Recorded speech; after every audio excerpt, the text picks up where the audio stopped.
اور سرپرستی کرنے میں ہماری جو نیت ہے وہ اس میں فراخ دلانہ ایک ایٹیٹیوڈ ہونا چاہیے کہ ہم ان کی کو ایڈجسٹ کریں. ان کے مال سے آپ کو صرف اسی وقت فائدہ اٹھانا چاہیے کہ اگر آپ ان کی ناگزیر جو ان کی ضرورت کی وجہ سے آپ کوئی سروسز دے رہے ہیں یا آپ کا وقت صرف ہو رہا ہے تو دستور کے مطابق کنونشن کے مطابق آپ کچھ لے سکتے ہیں. لیکن اگر آپ مال اس لیے ہڑپ کر رہے ہیں کہ بس اب وہ آپ کے رحم و کرم پہ ہیں تو یہ ذہن میں رکھیے گا کہ جس طرح سے آپ کے سامنے وہ رحم و کرم پہ ہیں ایک دن وہ بھی آئے گا کہ جب ہم اللہ تعالیٰ کے رحم و کرم پہ ہو سکتے ہیں بالکل ایسے ہی. اور اس وقت پھر بیچارگی ہیلپلیسنس کے علاوہ ہمارے پاس کچھ نہیں ہوگا. تو اپنی سوسائٹی کے اندر یہ ادراک پیدا کرنا, اس سوسائٹی کے اندر یہ سوچ پیدا کرنا کہ یہاں کے تمام افراد خاص طور سے جو کمزور طبقات کے لوگ ہیں وہ ایسے ہی ہیں کہ جیسے ہماری اپنی ایک فیملی ہوتی ہے, ہمارا اپنا ایک خاندان ہوتا ہے. ہمیں اپنے اس خاندان کی حفاظت کرنی ہے, اس خاندان کی خوش اسلوبی کے ساتھ نگہداشت کرنی ہے, کیونکہ اگر اس چیز کی ہمارے اندر وہ آرزو نہیں رہتی کہ ہم کمزوروں کے بارے میں یہ رویہ رکھیں تو جیسے کہ میں نے کہا ایک دن ہم خود ایکسپوز ہو جائیں گے اور وہ جو ذات ہے جو سب سے سپیریئر ہے, سب سے ڈومیننٹ ہے, اس کے آگے ہم ہیلپ لیس ہو جائیں گے. اور وہ کمزوری جو آج ان آرفنس کی ہے ہمارے سامنے, کل اس سے کہیں زیادہ وہ کمزوری ہماری خدا کے سامنے ہوگی. اور پھر ظاہر ہے کہ جیسے قرآن مجید نے کہا کہ اگر آپ یہ کام کرتے ہیں کہ یتیموں کا مال ہڑپ کرتے ہیں تو بس یصلون سعیرا, یعنی دنیا میں تو آپ اپنے پیٹ میں آگ بھر ہی رہے ہیں, دنیا میں تو آپ اپنے لیے تباہی کا سامان کر ہی رہے ہیں, لیکن آخرت میں بھی آپ نے بچنا نہیں ہے. اور یہ آپ نے دوسری جتنی مرضی نیکیاں کی ہوں, اگر آپ نے یتیموں کا مال ہڑپ کیا ہے, اس کو اس طرح سے امبیزل کیا ہے, اپنے جیب میں یا اپنی ذاتی ضروریات کے لیے اس کو استعمال کیا ہے, تو یہ ایک بہت ہی شنیع فعل ہے. اور جیسے میں نے کہا کہ اللہ تعالیٰ کی طرف سے یہ ایک بار بار تنبیہ ہے جو قرآن مجید میں مختلف مواقعوں پہ ہوتی ہے, تاکہ یہ ہمیں احساس دلایا جائے کہ وہ لوگ کہ جو حفاظت کی جگہ پہ کھڑے ہیں ان کو اپنی اس احساس ذمہ داری کا احساس ہونا چاہیے, اب ذمہ داری کا احساس ہونا چاہیے کہ ہمیں اگر ایک رسپانسبلٹی دی گئی ہے تو وہ رسپانسبلٹی خیر و خوبی کے ساتھ ادا ہونی چاہیے.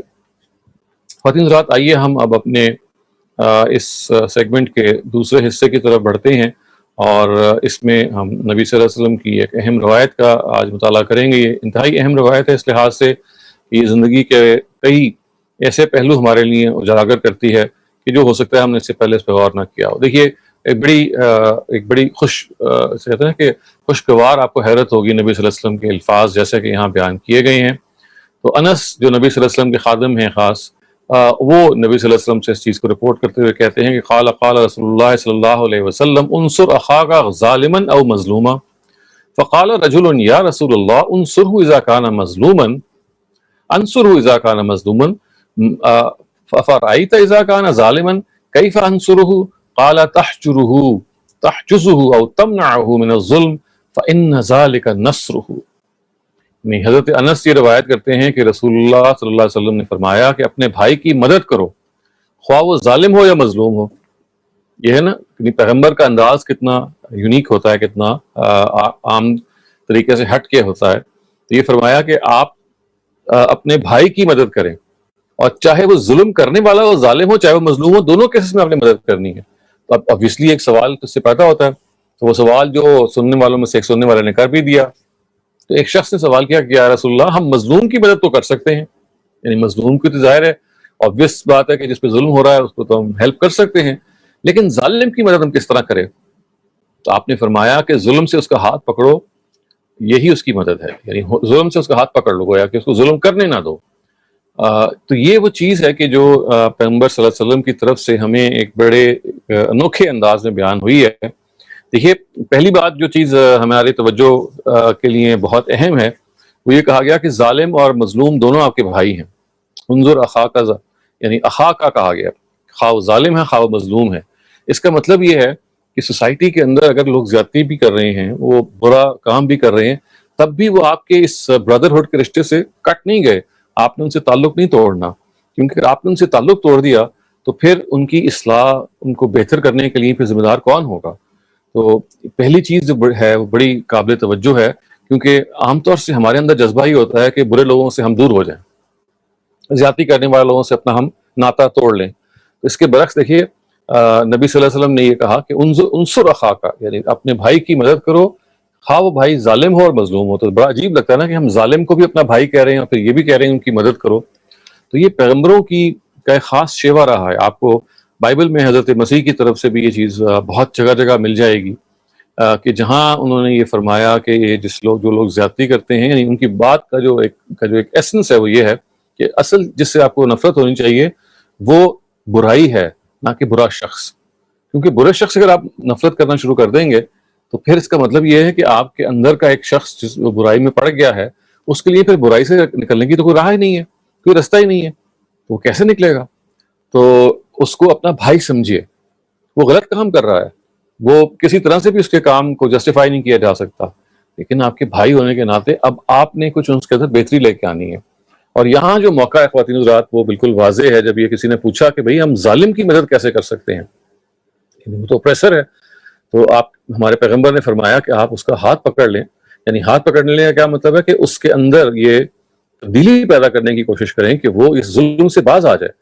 یعنی obviously اس کا یہ مطلب نہیں کہ آپ زبردستی کسی کو ہاتھ پکڑ کے روک دیں، یہ تو ہمیں معلوم ہے کہ دین کی اپنی حکمت یہ ہے کہ آپ زبردستی وہیں کر سکتے ہیں جہاں آپ کا دائرہ اختیار ہے۔ جیسے باپ جو ہے وہ بیٹے کے بارے میں کچھ کر سکتا ہے، یا اسٹیٹ جو ہے وہ اپنے سٹیزنز کے بارے میں کر سکتی ہے، لیکن یہاں اصل میں مراد یہ ہے کہ وہ لوگ جو ظلم اور زیادتی کر رہے ہیں ان کو ظلم اور زیادتی کی طرف توجہ دلائیں کہ بھائی یہ وہ کام ہے کہ جو آپ کو نہیں کرنا چاہیے، درد مندی کے ساتھ، دل سوزی کے ساتھ، محبت کے ساتھ، ایک سینس آف کنسرن کے ساتھ، ایک خیر خواہی کے ساتھ، جس کو نبی صلی اللہ علیہ وسلم نے بیان بھی کیا ہے نا کہ الدین النصیحہ، یعنی دین جو ہے وہ خیر خواہی کا نام ہے، نصح و خیر خواہی کا نام ہے، دوسرے کے لیے ٹو بیکم اے ویل وشر۔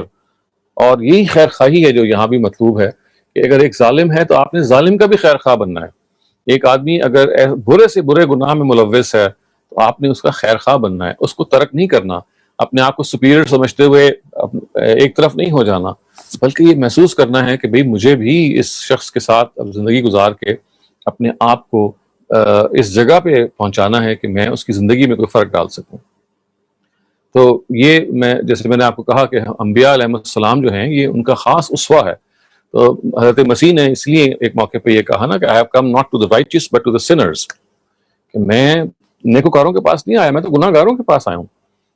جب فریسیوں نے فقیہوں نے یہ دیکھا کہ حضرت مسیح جو ہیں وہ تو گناہ گاروں کے پاس بیٹھے ہوئے ہیں، جو بالکل ایسے لوگ ہیں کہ جن کو آپ کبھی بھی گوارا نہیں کریں گے اپنی کمپنی میں رکھنے میں، تو انہوں نے اعتراض کیا کہ بھئی یہ آپ کس قسم کے پیغمبر ہیں کہ آپ تو برے لوگوں کے پاس بیٹھے ہوئے ہیں؟ تو انہوں نے جواب دیا کہ I have come not to the righteous but to the sinners، میں ان کے پاس آیا ہوں جو گناہ گار ہیں۔ جو پائس لوگ ہیں، جو نیک لوگ ہیں، وہ تو پہلے ہی نیک ہیں، ان کی زندگی میں کوئی بہت زیادہ فرق تو نہیں ڈالا جا سکتا۔ یعنی ان کا یہ مطلب نہیں تھا کہ وہ ان کے لیے نہیں آئے، بلکہ وہ سٹریس کر رہے تھے کہ میرا خاص مشن ہے وہ یہ ہے کہ جو لوگ برائی میں پڑ گئے ہیں ان کو میں برائی سے نکالوں۔ تو یہ دین ہمارے اندر یہ ایک جذبہ پیدا کرتا ہے، یہ ایک خواہش پیدا کرتا ہے۔ اس کے برعکس یہ خواہش ہمارے یہاں اکثر پیدا ہو جاتی ہے کہ ہم ایسے لوگوں کو کہ جو غلط کمپنی میں پڑ گئے ہیں یا جو غلط روش میں چلے گئے ہیں ان کو ہم ڈانٹ ڈپٹ کے، برا بھلا کہہ کے، یا اپنے آپ سے کاٹ کے اور ان کو ایک گھٹیا جگہ پہ فائز کر کے ہم مطمئن ہو جاتے ہیں۔ یہ پیغمبرانہ طریقہ نہیں ہے خواتین حضرات، یہ طریقہ قرآن کا بھی نہیں ہے۔ تو قرآن مجید سے اور انبیاء علیہ السلام کے طریقے سے ہمیں یہی معلوم ہوتا ہے کہ اگر ظالم ظلم کر رہا ہے تو اس میں کچھ نہ کچھ قصور ہمارا بھی ہے، کیونکہ ہم نے اس ظالم کے بارے میں کیا رول ادا کیا کہ وہ اپنی زیادتی سے باز آئے۔ کبھی اس کے گھر پہ دستک دی، کبھی محبت سے اس کو سمجھایا، کبھی اس کو گلے بھی لگایا، کبھی اس کی ڈانٹ سہ بھی لی اور اس کو یہ سمجھایا کہ دیکھو زندگی کے اندر اگر آپ کسی کا حق مارتے ہیں، کسی کے ساتھ زیادتی کرتے ہیں تو زندگی نے ختم ہو جانا ہے، اور اس زندگی کو یاد رکھو کہ جب ہم اللہ تعالیٰ کے آگے بالکل بے یار و مددگار کھڑے ہوں گے اور اس کے رحم کے ہم خواہاں ہوں گے، وہ شاید رحم نہ ملے۔ تو یہ دل سوزی، یہ کنسرن اور یہ خیر خواہی، یہ وہ چیز ہے کہ اللہ تعالیٰ کے پیغمبر یہ چاہتے ہیں کہ ان کے فالوورز کے اندر پیدا ہو۔ وہ یہ چاہتے ہیں کہ جو ان کے جو فالوورز ہیں ان کے اندر لوگوں کو آگ سے بچانے کے لیے، یعنی آگ میں وہ ڈال رہے ہیں، یعنی ڈالنے پہ تلے ہوئے ہیں اپنے آپ کو، لیکن آپ پکڑ پکڑ کے بچانے کی کوشش کر رہے ہیں۔ نبی صلی اللہ علیہ وسلم کے بارے میں بھی ہمیں اسی طرح سے پتہ چلتا ہے نا کہ وہ ایک ایک کر کے لوگوں کو اس طرح سے نکالنے کی کوشش کرتے تھے کہ گویا وہ ایک بہت عظیم معاملے میں پھنس رہے ہیں، اور پیغمبر جو ہیں ان کے اندر یہ ایک شدید ارج ہے کہ میرے جو جاننے والے ہیں جو اس کو نہ سمجھ ہیں لیکن اس معاملے میں اگر وہ برائی کی روش اختیار کیے ہوئے ہیں تو میں کسی طرح سے ان کے ساتھ اچھا معاملہ کروں۔ طائف کا سفر ہم سب کو تاریخ میں یاد ہے، یہ معلوم ہے کہ نبی صلی اللہ علیہ وسلم جتنے زیادہ ان کو ستایا گیا اس سفر میں، اس کی مثال نہیں ملتی۔ آپ لہو لہان ہو گئے، آپ پہ کئی چیزیں پھینکی گئیں اس کے نتیجے میں، لیکن آپ کو معلوم ہے کہ جب فرشتے نے نمودار ہو کے کہا کہ بھئی کیا ان کو ہم تہس نہس کر دیں، تو آپ نے کہا کہ نہیں، انہی میں سے وہ لوگ اٹھیں گے کہ جو مجھے جانیں گے اور سمجھیں گے اور پہچانیں گے، یہ لوگ مجھے جانتے نہیں ہیں۔ تو پیغمبر سے ہمیں یہ سیکھنا ہے کہ وہ لوگ جو برائی کرتے ہیں ان کو ہمیں ترک نہیں کرنا، ان کو چھوڑنا نہیں ہے، ان کے قریب رہنا ہے اور ان کے حق میں دعا کرنی ہے اور خیر خواہی کے ساتھ دعا کرنی ہے، یہ سوچ کے دعا کرنی ہے کہ ہم نے اپنا کام سچائی کو پہنچانے کا اگر کر دیا ہے تو اب اس کو ہم، اگر اس کا دل تبدیل ہونا ہے تو خدا و تعالیٰ کر سکتے ہیں۔ وہ جو روایت میں ایک اور جگہ پہ آیا نا کہ انسان کا جو دل ہے وہ اللہ تعالیٰ کے ایسے ہوتا ہے جیسے دو انگلیوں کے درمیان ہوتا ہے، یقلب حیث یشاء، وہ جب چاہے ان کو تبدیل کر سکتا ہے۔ یعنی آپ کے دل کے اندر وہ تبدیلی آ سکتی ہے اگر آپ کے اندر وہ ارج موجود ہو اور آپ نے اپنے خیر خواہی کا حق ادا کیا ہو دوسرے کو اس چیز سے نکالنے کا۔ تو ایک بہت ہی بڑی اور بہت اہم نصیحت ہے کہ برائی سے اپنے آپ کو ضرور آپ دور رکھیے، لیکن برے لوگوں سے دور نہ رکھیے۔ برائی سے ضرور نفرت کیجیے لیکن برے لوگوں سے نفرت نہ کیجیے، کیونکہ اصل میں اس کا مطلب یہ ہوگا کہ ہم اپنے آپ سے نفرت کر رہے ہیں، کیونکہ ہم بھی تو برے ہی ہیں نا۔ یعنی اگر کوئی اور برائی ہمیں نہیں پائی جاتی تو کوئی کسی اور قسم کی پائی جاتی ہے، تو برائی سے نفرت یعنی برے آدمی سے نفرت کا مطلب یہ ہے اپنے آپ سے نفرت، کیونکہ برائی سے شاید کوئی پاک ہو۔ تو پیغمبر ہمیں اس غیر معمولی اسپرٹ سے آشنا کرنے کا آتے ہیں۔ خواتین حضرات، آئیے ہم اپنے اس سیگمنٹ کے یا اس سرکل کے تیسرے سیگمنٹ کی طرف بڑھتے ہیں اور ہم یہاں پہ کتاب مقدس یا بائبل کا مطالعہ کرتے ہیں۔ یہ جو آپ کے سامنے بائبل کا اقتباس ہے یہ بہت غیر معمولی حصہ ہے خواتین حضرات۔ لوقا کی جو انجیل ہے، گاسپل آف لوک، اس کا چیپٹر نمبر 12 ہے اور آیات 22 سے 26 تک ہیں۔ ذرا سن لیجئے یہ الفاظ جو ہیں حضرت عیسیٰ کے، رپورٹڈلی ان کے ہیں، انہوں نے اپنے شاگردوں سے کیا کہا۔ پھر عیسیٰ نے اپنے شاگردوں سے کہا، اس لیے اپنی زندگی کی ضروریات پوری کرنے کے لیے پریشان نہ رہو کہ ہائے میں کیا کھاؤں، اور جسم کے لیے فکر مند نہ رہو کہ ہائے میں کیا پہنوں۔ زندگی تو کھانے سے زیادہ اہم ہے اور جسم پوشاک سے زیادہ۔ کووں پر غور کرو، نہ وہ بیج بوتے ہیں نہ فصلیں کاٹتے ہیں، ان کے پاس نہ سٹور ہوتا ہے نہ گودام، تو بھی خدا ان کو کھانا کھلاتا ہے۔ اور تمہاری قدر و قیمت تو پرندوں سے کہیں زیادہ ہے۔ کیا تم میں سے کوئی فکر کرتے کرتے اپنی زندگی میں ایک لمحے کا بھی اضافہ کر سکتا ہے؟ اگر تم فکر کرنے سے اتنی چھوٹی سی تبدیلی بھی نہیں لا سکتے تو پھر تم باقی باتوں کے بارے میں کیوں فکر مند ہوتے ہو؟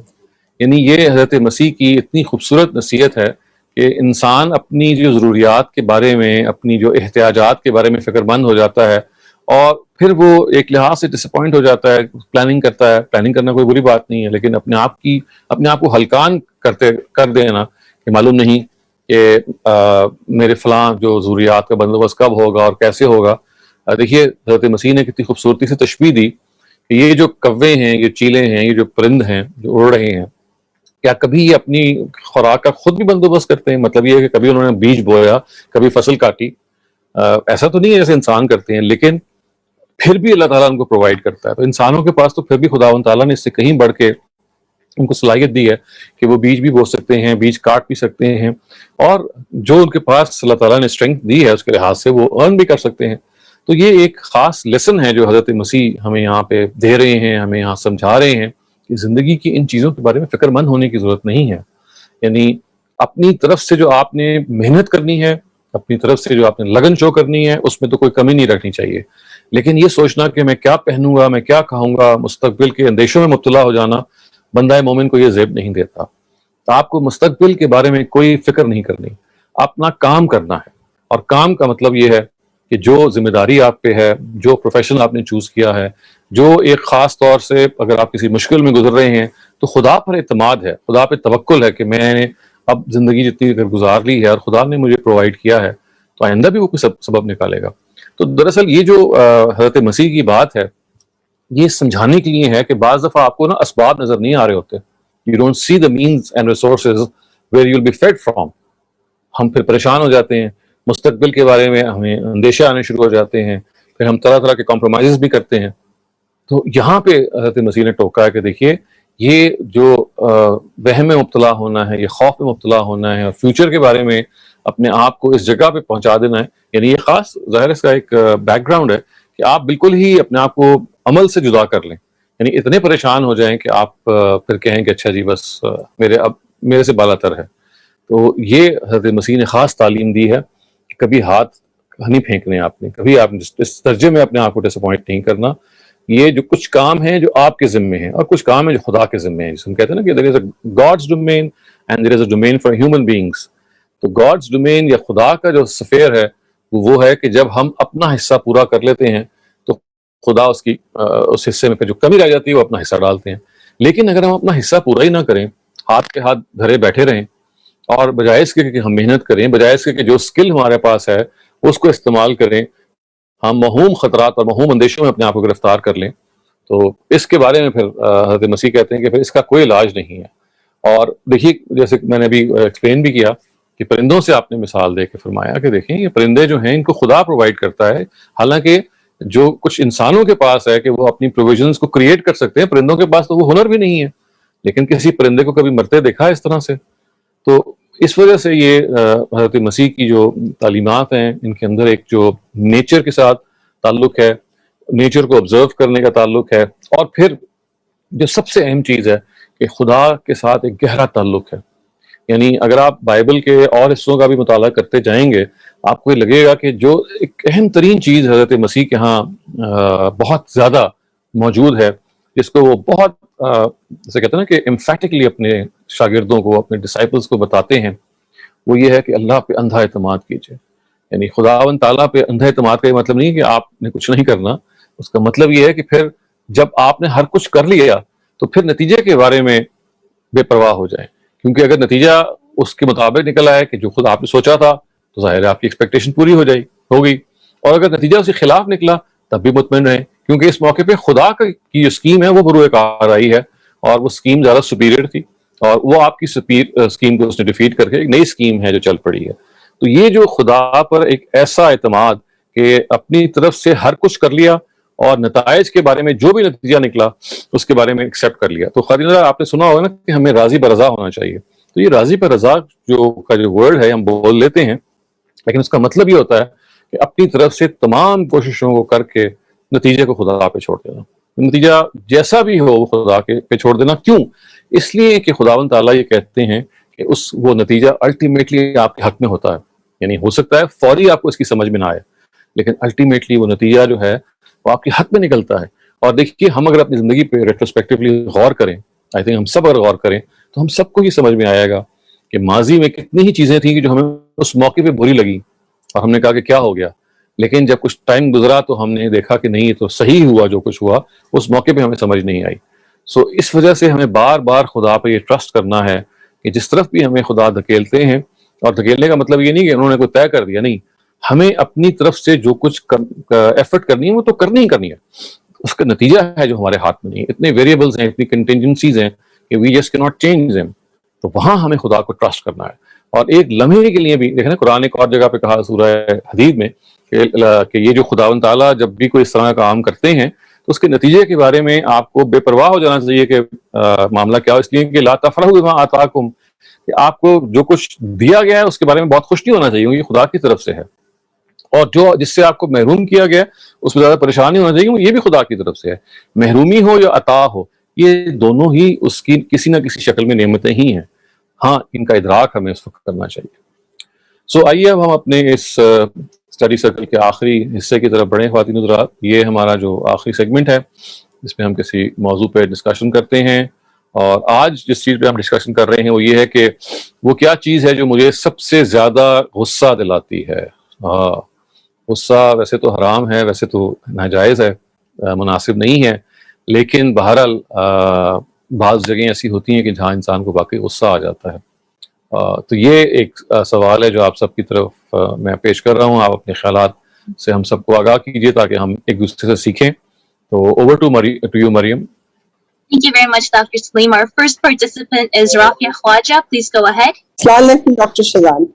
Dr. Shazad, what angers me the most is the injustice prevalent in our country, whether it's rape of women, rape of children in madrasas. Recently, a well-known mufti raped a boy in a madrasa. None of the ulama nor many politicians publicly condemned this heinous crime. If a woman is raped, it's her fault. Why isn't the state giving exemplary punishment to such evil people who are doing fasad on earth? ابھی آپ نے ذکر کیا تھا prophet صلی اللہ علیہ وسلم کا کہ بھائی ظالم کو سمجھائیں, تو isn't it our responsibility of our ulama and religious scholars to go to the madrasas and tell the people what they're doing is wrong? میں تو نہیں جا سکتی, but the religious scholars and ulama can take. So this is what angers me, because I don't see any justice happening. And on top of it, our Prime Minister himself has gone and said that women are responsible for what happens to them. Thank you. Thank you very much. ٹھیک ہے, بالکل جی. ظاہر ہے کہ injustice جہاں پہ بھی ہوگا, خاص طور سے کہ جب یہ معلوم ہو کہ جو انجسٹس کی کاز ہی غلط طے کی جا رہی ہے یا زیادتی کی کاز غلط طے کی جا رہی ہے جو ایک مزید زیادتی ہے, تو وہاں ہر شخص کو غم و غصہ اور دکھ بھی ہوتا ہے اور اینگر بھی پیدا ہوتا ہے. بالکل آپ نے ٹھیک فرمایا. Participant is Rohan. Please go ahead. Yeah, Assalamu alaikum. وعلیکم السلام. So, what angers me the most is that we don't take care of the intersex people, jinko hum Khwaja Sarabi kehte hain. They are laughed upon, اور ان کو job میں بھی زیادہ آگے نہیں آنے دیا جاتا. That's really sad because وہ بھی تو انسان ہیں, and they are also ashraful makhluqat. They are just like us. We don't consider them normal, although they are normal. We just think that there are only two kinds of sexes, male and female, but there are more. And یہاں تک کہ کچھ لوگوں جو ان کے خلاف بول رہے تھے, one side tried to stop them and they said کہ نہیں, اسلام میں بھی ان کو اچھا نہیں سمجھا جاتا. And I was so much surprised کہ کس طرح کی مسکنسیپشنز ہیں ریلیجن کے بارے میں بھی, کہ وہ اپنی انجسٹس کو جسٹیفائی کر رہے ہیں یوزنگ دا ریلیجن. ٹھیک ہے, آپ نے دیکھیں خاص طور سے جو ایسے لوگ ہیں جن کو ہم ہمرافڈائٹس کہتے ہیں, یا جو یعنی جس کیفیت سے وہ گزر رہے ہوتے ہیں, ظاہر ہے وہ ان کے لیے ایک اپنی ایک کرب ہے معاملہ, اور آپ جب ان کو انسان نہ سمجھیں اور مزید ان کا مذاق اڑائیں تو یہ اس سے زیادہ بہیمانہ بات ہے. اور یہ ایک ایسے ہی ہے کہ جیسی کسی کی بیچارگی کا یا کسی کی ایک خاص پہلو کا جو ظاہر ہے کہ اس میں اس کا اپنا بس نہیں ہے.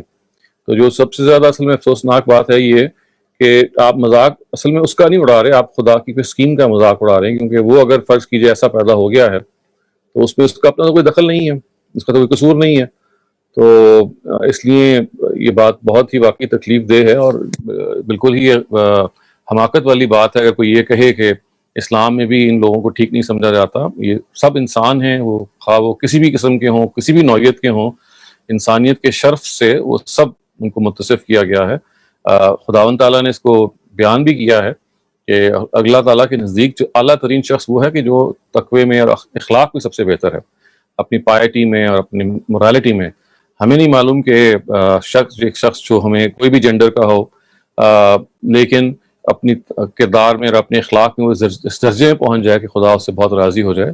اول تو کوئی ہم ججمنٹ ہمیں زیب نہیں دیتی کہ ہم کسی کے بارے میں کوئی اسیسمنٹ کریں, لیکن اس سے آگے بڑھ کے اگر ہم آگے مذاق اڑاتے ہیں یا ان کو انفیریئر سمجھتے ہیں تو اس کا مطلب ہے کہ ہم نے پھر بہت بڑی حقیقت سے اپنے آپ کو دور رکھا ہوا ہے. تو آپ کا شکریہ. Our next participant is Shaban Ansari. Please go ahead. مجھے یہ چیز بہت مجھے اس پہ غصہ آتا ہے کہ لوگ عام طور پہ بات کو نا گول مول کرتے ہیں, وہ سیدھی بات نہیں بتاتے, اور وہ اس طرح بتا رہے ہوتے ہیں کہ آپ کو کچھ سمجھ بھی نہ آئے, اور سمجھ کچھ ایسی آئے کہ جب آپ دوبارہ اس کو کہیں کہ میں نے یہ سمجھا تو وہ کہتے ہیں کہ نہیں ہمارا یہ مطلب تو نہیں. تو وہ چیز مجھے بہت بری لگتی ہے, اس پہ بہت غصہ آتا ہے مجھے. اور میں خود بھی سیدھی بات کرتی ہوں کہ جو اسٹریٹ بات ہے بھائی نو کہنا ہے تو نو کہہ دو, یس کہنا تو یس کہہ, بجائے اس کے کہ اس کو ایسا ٹوسٹ کر کے پیش کرو. تو وہ بلکہ میں ایک بات بھی وہ آیت بھی آپ سے پوچھنا چاہ رہی ہوں کہ وہ جو ہے نا کہ یا ایھا الذین آمنوا قولوا قولا سدیدا, تو کیا وہ اس کا مطلب یہی ہے کہ اس کا کچھ اور مطلب ہے؟ یہ بھی مجھے بتائیے. وہ جو آیت ہے اس کا تو مطلب ہے سچ بولو اور سیدھی اور صاف بات کہو. یہ جو گول مول ہے نا, یہ تھوڑا سا اس کو تھوڑا سمجھ لینا چاہیے. بعض دفعہ انسان گول مول بات کرنے پہ مجبور اس لیے ہوتا ہے کہ وہ اشاروں میں کسی کو سمجھانا چاہتا ہے. یعنی دیکھیے, ایک ہوتا ہے کہ آپ نے کسی بات کو کھول کے بیان کیا تو بعض دفعہ دوسرا آدمی ہرٹ ہو سکتا ہے یا اس کے اندر کوئی رد عمل پیدا ہو سکتا ہے. تو اگر آپ مختلف قسم کی مطلب دیکھیں گول مول باتوں کے کئی مطلب ہو سکتے ہیں. ایک تو یہ ہے کہ آپ نے بات ہی کو بگاڑ دیا, وہ بھی گول مول بات ہوتی ہے. تو میں ظاہر ایسی جو نیگیٹو کانوٹیشنز ہیں گول مول بات کی, میں اس کی طرف تو میں ظاہر اتفاقی کروں گا کہ ایسا نہیں کرنا چاہیے, صاف اور سیدھی بات کرنی چاہیے. لیکن چونکہ بعض دفعہ گول مول بات سے مراد یہ ہوتی ہے جس میں حکمت کا عنصر آ جاتا ہے کہ آپ بات کو بڑے طریقے سے کرتے ہیں, اس کے اندر بہت زیادہ ایکسپلیسٹ نہیں ہوتے, بالکل متعین نہیں کرتے, بلکہ ہنٹس آ دے دیتے ہیں, گول مول طریقے سے بات بیان بھی کر دیتے ہیں تاکہ دوسرا آدمی سمجھ بھی جائے اور اس کی انا بھی ہرٹ نہ ہو. تو اگر یہ نہیں, میرا وہی مطلب تھا کہ نیگیٹو سینس میں کہ وہ دوسرا بندہ جو ہے وہ بات کو کچھ اور سمجھے, اور جب موقع آئے اور وہ کہے, وہ اس بات کو کہے کہ آپ نے یوں کہا تھا, تو وہ کہتے ہیں کہ نہیں میں نے یہ نہیں کہا تھا.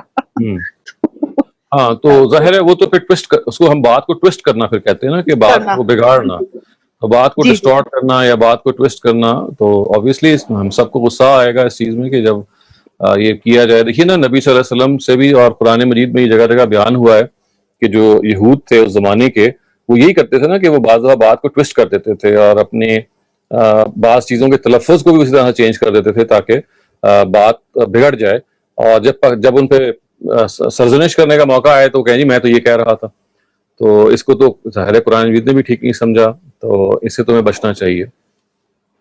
جی, تو پھر مجھے جب بہت دفعہ اس طرح کا تجربہ ہوا تو پھر میں نے سمجھنا شروع کیا کہ اچھا ایسے بھی ہوتا ہے اور ایسے بھی لوگ بات کر لیتے ہیں. تو پھر اس کو پھر میں نے سمجھنا شروع کیا کہ ہوشیار رہنا چاہیے پھر خود ہی. جی بالکل, شکریہ.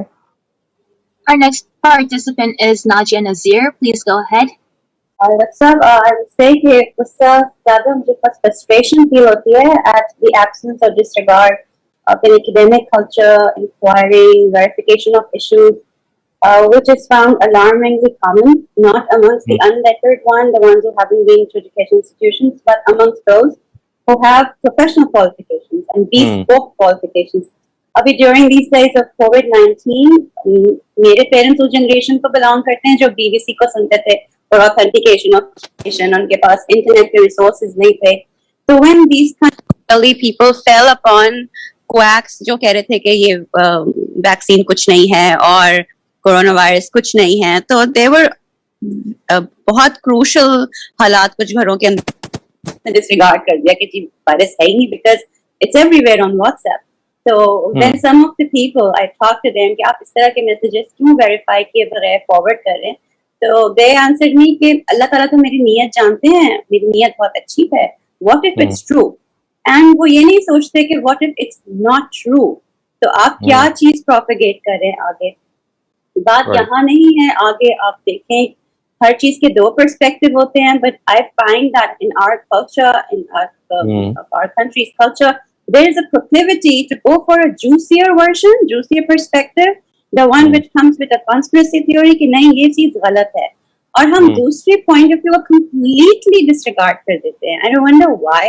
And یہ چیز as a citizen who feels responsible enough, مجھے لگتا ہے کہ ایک irresponsible national culture ہے جو کہ ہر جگہ نظر آ رہا ہے. سوری اگر مجھے یہ بات نامناسب نہ لگے. ابھی غامدی صاحب کے بارے میں بھی جو پوائنٹ آف ویو عام ہے وہ کسی نے اس کو انویسٹیگیٹ نہیں کیا ہے, انہوں نے ان کی ویڈیوز خود نہیں دیکھی ہیں, خود نہیں سنی ہیں, انہوں نے کسی سے سنا ہے کہ وہ یہ کہتے ہیں.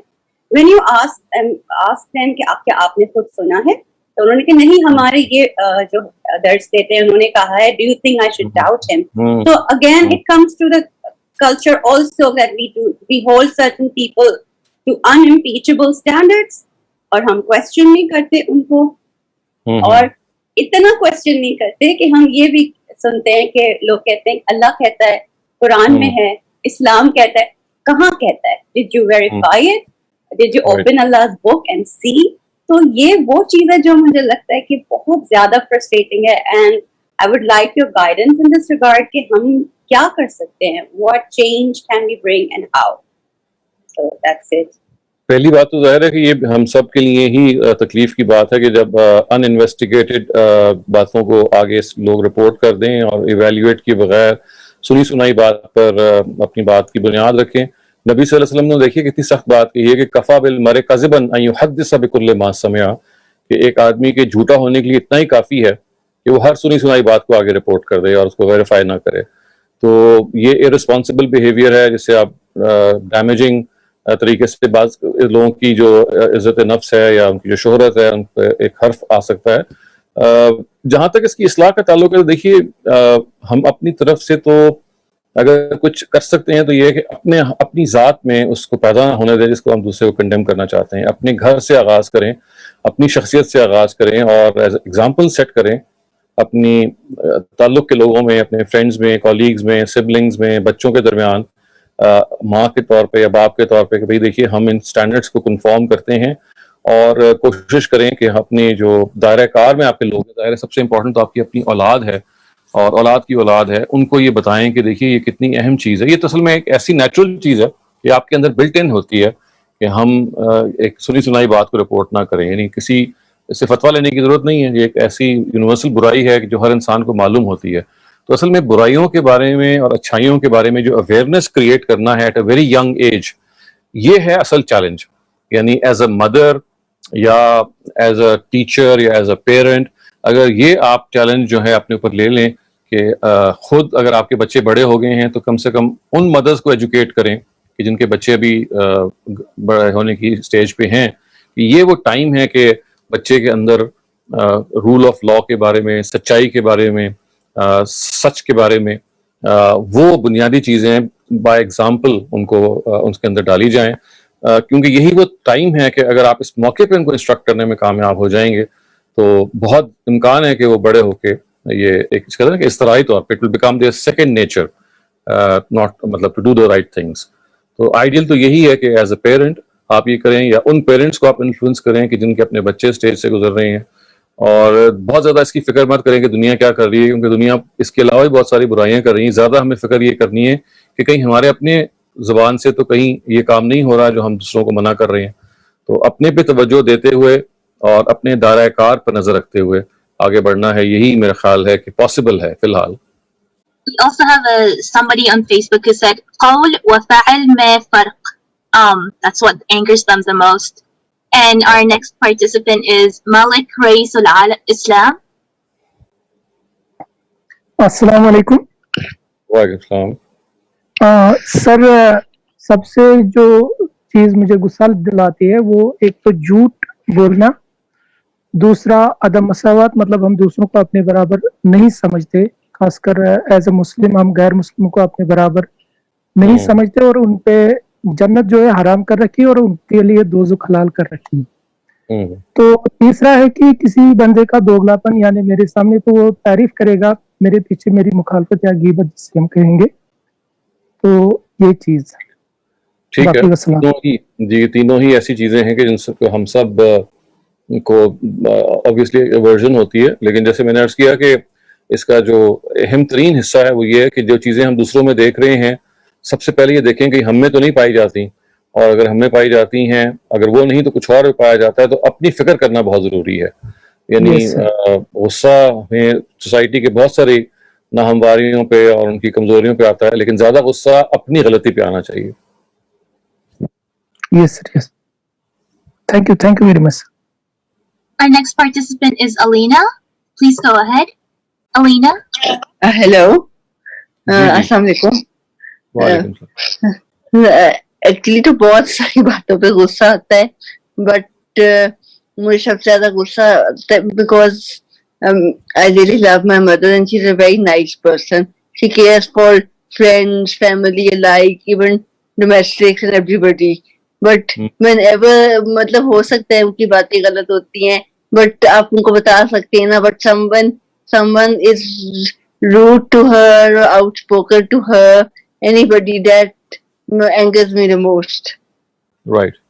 یعنی آپ کے پیرنٹ کے ساتھ جب کوئی غلط رویہ اختیار کرے تو آپ کو سب سے زیادہ اس پہ آپ کی طبیعت کے اندر غصہ پیدا ہوتا ہے، کیونکہ اور یہ ہونا بھی چاہیے. ظاہر ہے کہ انسان جب یہ دیکھتا ہے، اب دیکھیے ابھی تک جو آپ لوگوں نے گفتگو کی اس سے ایک بڑی اہم بات پتہ چلتی ہے جس کو ہمیں سب کو نوٹ کرنا چاہیے، اور وہ یہ ہے کہ غصہ اصلاً کوئی بری چیز نہیں ہے.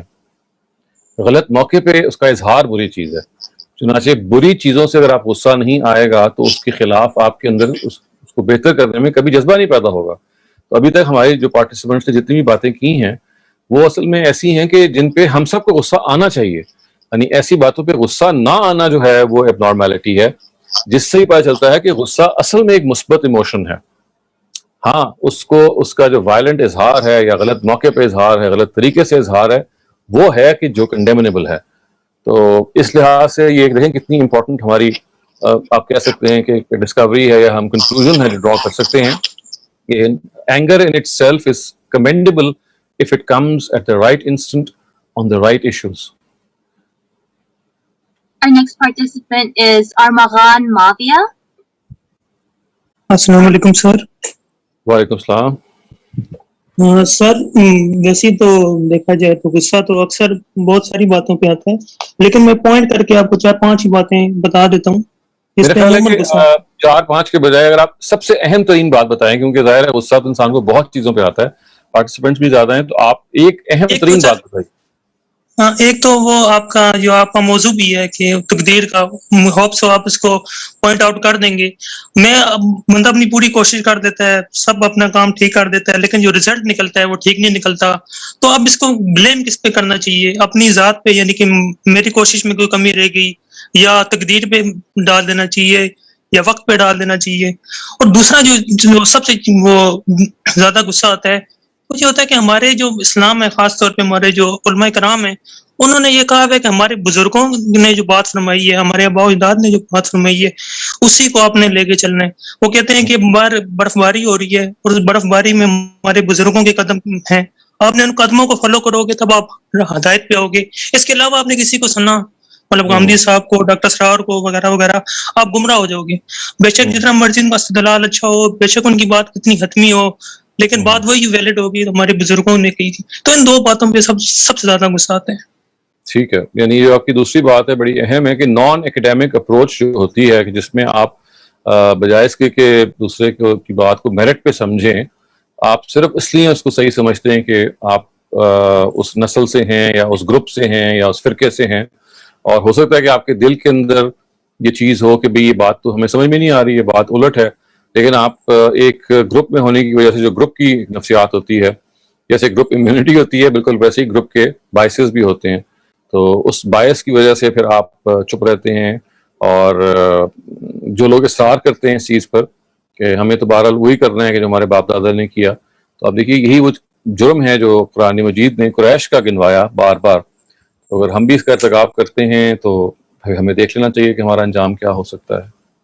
تو اس کا سر سلوشن، مطلب میں آپ سے بس یہ جاننا چاہتا ہوں، کیونکہ اگر ہم ذکر کرتے ہیں تو آگے سے وہ یہ کہتے ہیں کہ دیکھیں سلوشن تو دیکھیں سلوشن تو ہم ابھی یہیں پہ کر سکتے ہیں نا کہ ہمیں خود ایک چیز کو جو ہم چاہتے ہیں کہ سوسائٹی میں نہ ہو، اس کا ماڈل بننا چاہیے کہ ہم سے وہ سرزد نہ ہو، اور جو لوگ ہمارے انفلوئنس میں ہیں، ہماری اولاد یا ہمارے بہن بھائی یا ہمارے دوست یار جن پر ہمارا کوئی امپیکٹ ہے، جن پہ ہمارا کوئی انفلوئنس ہے، ان کے اندر ہم یہ اویئرنیس پیدا کریں. ہمارا کام ہے اویئرنیس پیدا کرنا، سینسٹیوٹی کریٹ کرنا اپنی سراؤنڈنگز میں کہ دیکھیے ہمیں یہ ایکیڈیمک اپروچ ہے جو اڈاپٹ کرنی چاہیے. اور اس میں جو اہم ترین بات ہے وہ یہ نتیجے سے اپنے آپ کو بے تعلق کر لیجیے. یعنی آپ کا صرف کام ہے اچھے طریقے سے توجہ دلانا کہ ہمیں ایکیڈیمک اپروچ اختیار کرنی ہے. اس کے بعد اگر وہ ہوتی ہے نہیں ہوتی، یہ آپ کی ذمہ داری نہیں ہے. ہماری ذمہ داری ادا ہوگی ہے جو ہم نے اگر اس کے لیے رستہ ہموار کر لیا ہے. تو جب بھی آپ کسی کی اصلاح پر اپنے آپ کو لے کے جاتے ہیں تو پہلے تو ظاہر ہے کہ آغاز اپنے سے کرنا چاہیے، لیکن اگر آپ سوسائٹی یا اپنے قریب لوگوں کو بھی اگر فرض کیجئے مخاطب کرتے ہیں تو وہاں ایک اہم ترین جو دعوت کی حکمت ہے وہ یہ ہے کہ اپنا بس کام کر کے اس پہ اصرار نہ کریں، دوسرے کو فورس نہ کریں یا دوسرے کے بارے میں رائے نہ قائم کریں. بس طریقے سے محبت سے ایک بات کو کر دیں اور خود اس کا نمونہ اپنے آپ کو ایگزامپل بنا کے رکھ دیں. بس دیٹ از اٹ. اس کے بعد وہ کرنا ہے جی وہ فیصلے خدا نے کرنے ہیں اصل میں، اور دوسرے کے رویے نے بھی کرنا ہے. سر جو ہم پہ فتویٰ بازی ہوتی ہے، مطلب آپ گمراہ ہو گئے ہو یا اس طرح کے ہو گئے ہو، کسی کے کہنے سے تو انسان گمراہ نہیں نہ ہوتا. انسان کی گمراہی سب سے پہلے اس پہ ثابت ہونی چاہیے. تو بہترین طریقہ یہ ہوتا ہے کہ ایسے چیزوں کو اگر آپ اگنور کریں گے تو وہ اپنی موت آپ مر جاتے ہیں، لیکن اگر آپ اس کو اہمیت دیں گے یا جواب دیں گے تو وہ اور بڑھنی شروع ہو جائے گی. تو جس طرح قرآن نے کہا نا کہ اذا خاطبهم الجاہلون قالوا سلاما، کہ جب آپ کا مخاطبہ ایسے لوگوں سے ہو جائے کہ جو جذبات میں آ کے استدلال کے بجائے بس ایموشن سے گفتگو کرنی ہے، تو بس خاموشی سے علیحدہ ہو جانا چاہیے. Thank you sir. Our next participant is Sir Faraz Nahmat. Please go ahead. جی السلام علیکم ڈاکٹر صاحب. وعلیکم السلام السلام. علیکم. دیکھیں ڈاکٹر صاحب, یہ آپ نے آج بہت واسٹ سبجیکٹ ہے ایکچولی, ایک سینٹینس کے اندر آپ نے بہت بڑا سبجیکٹ کھول دیا ہے. ایک میں غصے کی, جیسے آپ نے خود بھی کہا کہ بہت ڈفرینٹ مواقع ہوتے ہیں. اس میں کچھ مواقع ایسے ہوتے ہیں جیسے بچوں کے اوپر, بچوں کی کسی غلط چیز کے اوپر آپ کو غصہ آ جاتا ہے تو اس پہ آپ نے کیسے بیہیو کرنا ہے. پیرنٹس بعض اوقات آپ کے ساتھ کچھ ایسی بات کر جاتے ہیں جس پہ آپ کو غصہ آ جاتا ہے, تو وہاں پہ کیسے بیہیو کرنا ہے. اور اکثر لوگ جیسے غصہ تو ظاہر ہے کہ نیچرل چیز ہے, اور کوئی چیز ایسی ہوتی ہے خاص طور پہ ایسے مواقع پہ کہ جب آپ کے ساتھ کوئی زیادتی یا کوئی ظلم ہو رہا ہو یا آپ کی حق تلفی ہو رہی ہوتی ہے, تو اس صورت میں اکثر لوگوں کو غصہ آ جاتا ہے. تو اس سچویشن کے اندر جو ہے خاص طور پہ جہاں پہ آپ کے ساتھ حق تلفی یا زیادتی ہو رہی ہوتی ہے, تو میں سمجھتا ہوں کہ سورہ عمران کی جو 134 آیت ہے جس میں اللہ تعالیٰ کہتا ہے کہ میں ایسے لوگوں کو دوست سکتا ہوں جو غصے کو پی جاتے ہیں اور دوسرے کے قصور کو معاف کر دیتے ہیں. تو ہم وہاں پہ اس کو ذہن میں رکھیں, یاد رکھیں کہ اگر ہمارے ساتھ کسی نے کوئی زیادتی کی تو اس کا ریوارڈ ہمیں آخرت میں ملے گا, اور وہاں پہ صبر سے کام لیں. باقی بات یہ ہے کہ یہ سبجیکٹ بہت بڑا ہے, جی تو پورا تو احاطہ نہیں کیا جا سکتا, بس یہ تھوڑی سی ٹھیک ہے, میرے بالکل ذہن میں ٹھیک ہے. تھی ایک تو میں اہم نے بات شیئر ہے, یعنی کسی پر, چاہے وہ اپنے پہ ہو چاہے وہ کسی اور پہ ہو, اگر زیادتی ہو جائے, ناحق زیادتی ہو, تو انسان کو غصہ تو آتا ہے اور آنا بھی چاہیے. یہیں سے تو یہ وہ جذبہ پیدا ہونا چاہیے کہ ہم اس زیادتی کی تدارک کے لیے کوئی کوشش کریں. تو زیادتی پر غصہ آنا اگر نہیں آتا تو اس میں پھر ہمیں سوچنا چاہیے کہ کیوں نہیں آتا, ورنہ ہر زیادتی پہ, چاہے وہ اپنے پہ ہو رہی ہو چاہے کسی اور پہ ہو رہی ہو, لازماً غصہ آنا چاہیے. لیکن غصے کا مطلب بس یہ ہے کہ آپ کے اندر یہ ایک ریئیکشن, ایک جذبہ پیدا ہوا ہے کہ بھئی یہ کام غلط ہو رہا ہے. اب اس کو فوراً غصے کو مثبت شکل پہ ہمیں ڈائیورٹ کرنا ہے, کیونکہ غصے کا اگر آپ اس کو کنٹرول نہیں کریں گے تو اس کا پھر اظہار ہو جائے گا برے الفاظ میں.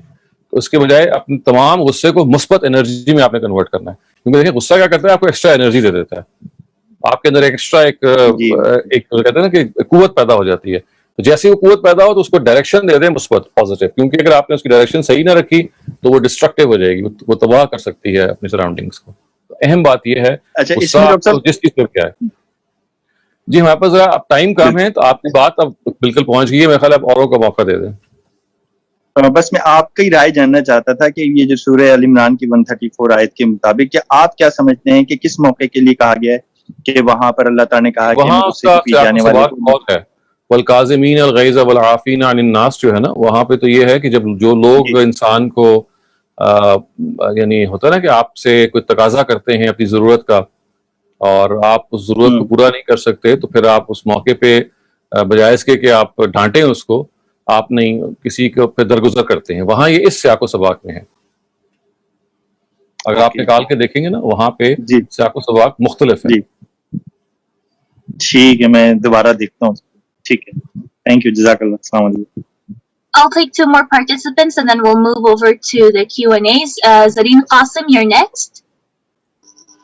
جی سر, میں نے پوچھنا تھا, مطلب میں نے بتانا تھا کہ مجھے اس چیز پر غصہ آتا ہے کہ جب میں اسکول جایا کرتی تھی تو میری مطلب ایک کلاس میٹ ہوتی تھی, تو وہ مجھ سے مطلب بڑی بدتمیزی سے بات کرتی تھی, اور میں جبکہ اس سے بڑے اچھے رویے سے بات کرتی تھی, تو اور ہر بار کوشش کرتی تھی کہ اس کے ساتھ اچھے طریقے سے بات کریں, لیکن وہ کبھی تو میرے ساتھ بہت ہی فرینڈلی ہو جاتی کہ جیسے پتہ نہیں ہم کوئی پکے دوست ہیں, یا کبھی ایسے کہ جیسے مطلب ہم بالکل کوئی دشمن ہے. تو میں سوچتی تھی کہ پتہ نہیں کیا ہے. اب میں اس کے ساتھ کافی مطلب فرینڈلی بیہیویئر تھا, تو وہ نہیں مجھے سمجھ آتی تھی, اور اس پر میں مطلب مجھے غصہ آتا تھا. تو اور مطلب ایسا 2-3 اسکولوں میں ایسے میرے ساتھ ہوا ہے ڈفرینٹ کلاس میٹس کے ساتھ. تو وہ پھر میں سوچتی تھی کہ پتہ نہیں مطلب کیا مسئلہ ہے. ٹھیک ہے, ظاہر ہے کہ جب بھی کوئی غلط رویہ اختیار کرے گا تو غصہ تو بالکل نیچرل ہے, آنا بھی چاہیے, اور آپ کو آیا تو کوئی غلط نہیں ہے. لیکن جیسے میں نے ابھی عرض کیا کہ دیکھیے غصہ ایک آپ کے اندر جو ایک انرجی پیدا کرتا ہے, اس کا ایک نتیجہ یہ نکلنا چاہیے کہ وہ غصہ خیر خواہی میں تبدیل ہو جائے, یعنی دوسرے کے لیے کنسرن میں تبدیل ہو جائے. مثلا اگر دوسرا زیادتی کر رہا ہے, یا آپ کی جو کلاس فیلو تھیں وہ آپ سے صحیح بیہیویئر نہیں اختیار کر رہی تھیں, تو غصہ تو آئے گا, یہ تو ایک نیچرل چیز ہے. لیکن فوراً اس غصے کو دوسرے کی خیر خواہی میں چینج ہو جانا کہ اچھا جی میں معلوم کرتی ہوں کیا وجہ ہے, کیوں یہ اس طرح کا رویہ اختیار کری. ایسا تو نہیں ہے گھر میں بہت سارے لوگوں کو جو غصہ ہوتا ہے کہ جو غلط اظہار کر رہے ہوتے ہیں، ان کے گھریلو حالات بعض دفعہ اس طرح کے ہوتے ہیں کہ وہاں ٹینشن ہوتی ہے.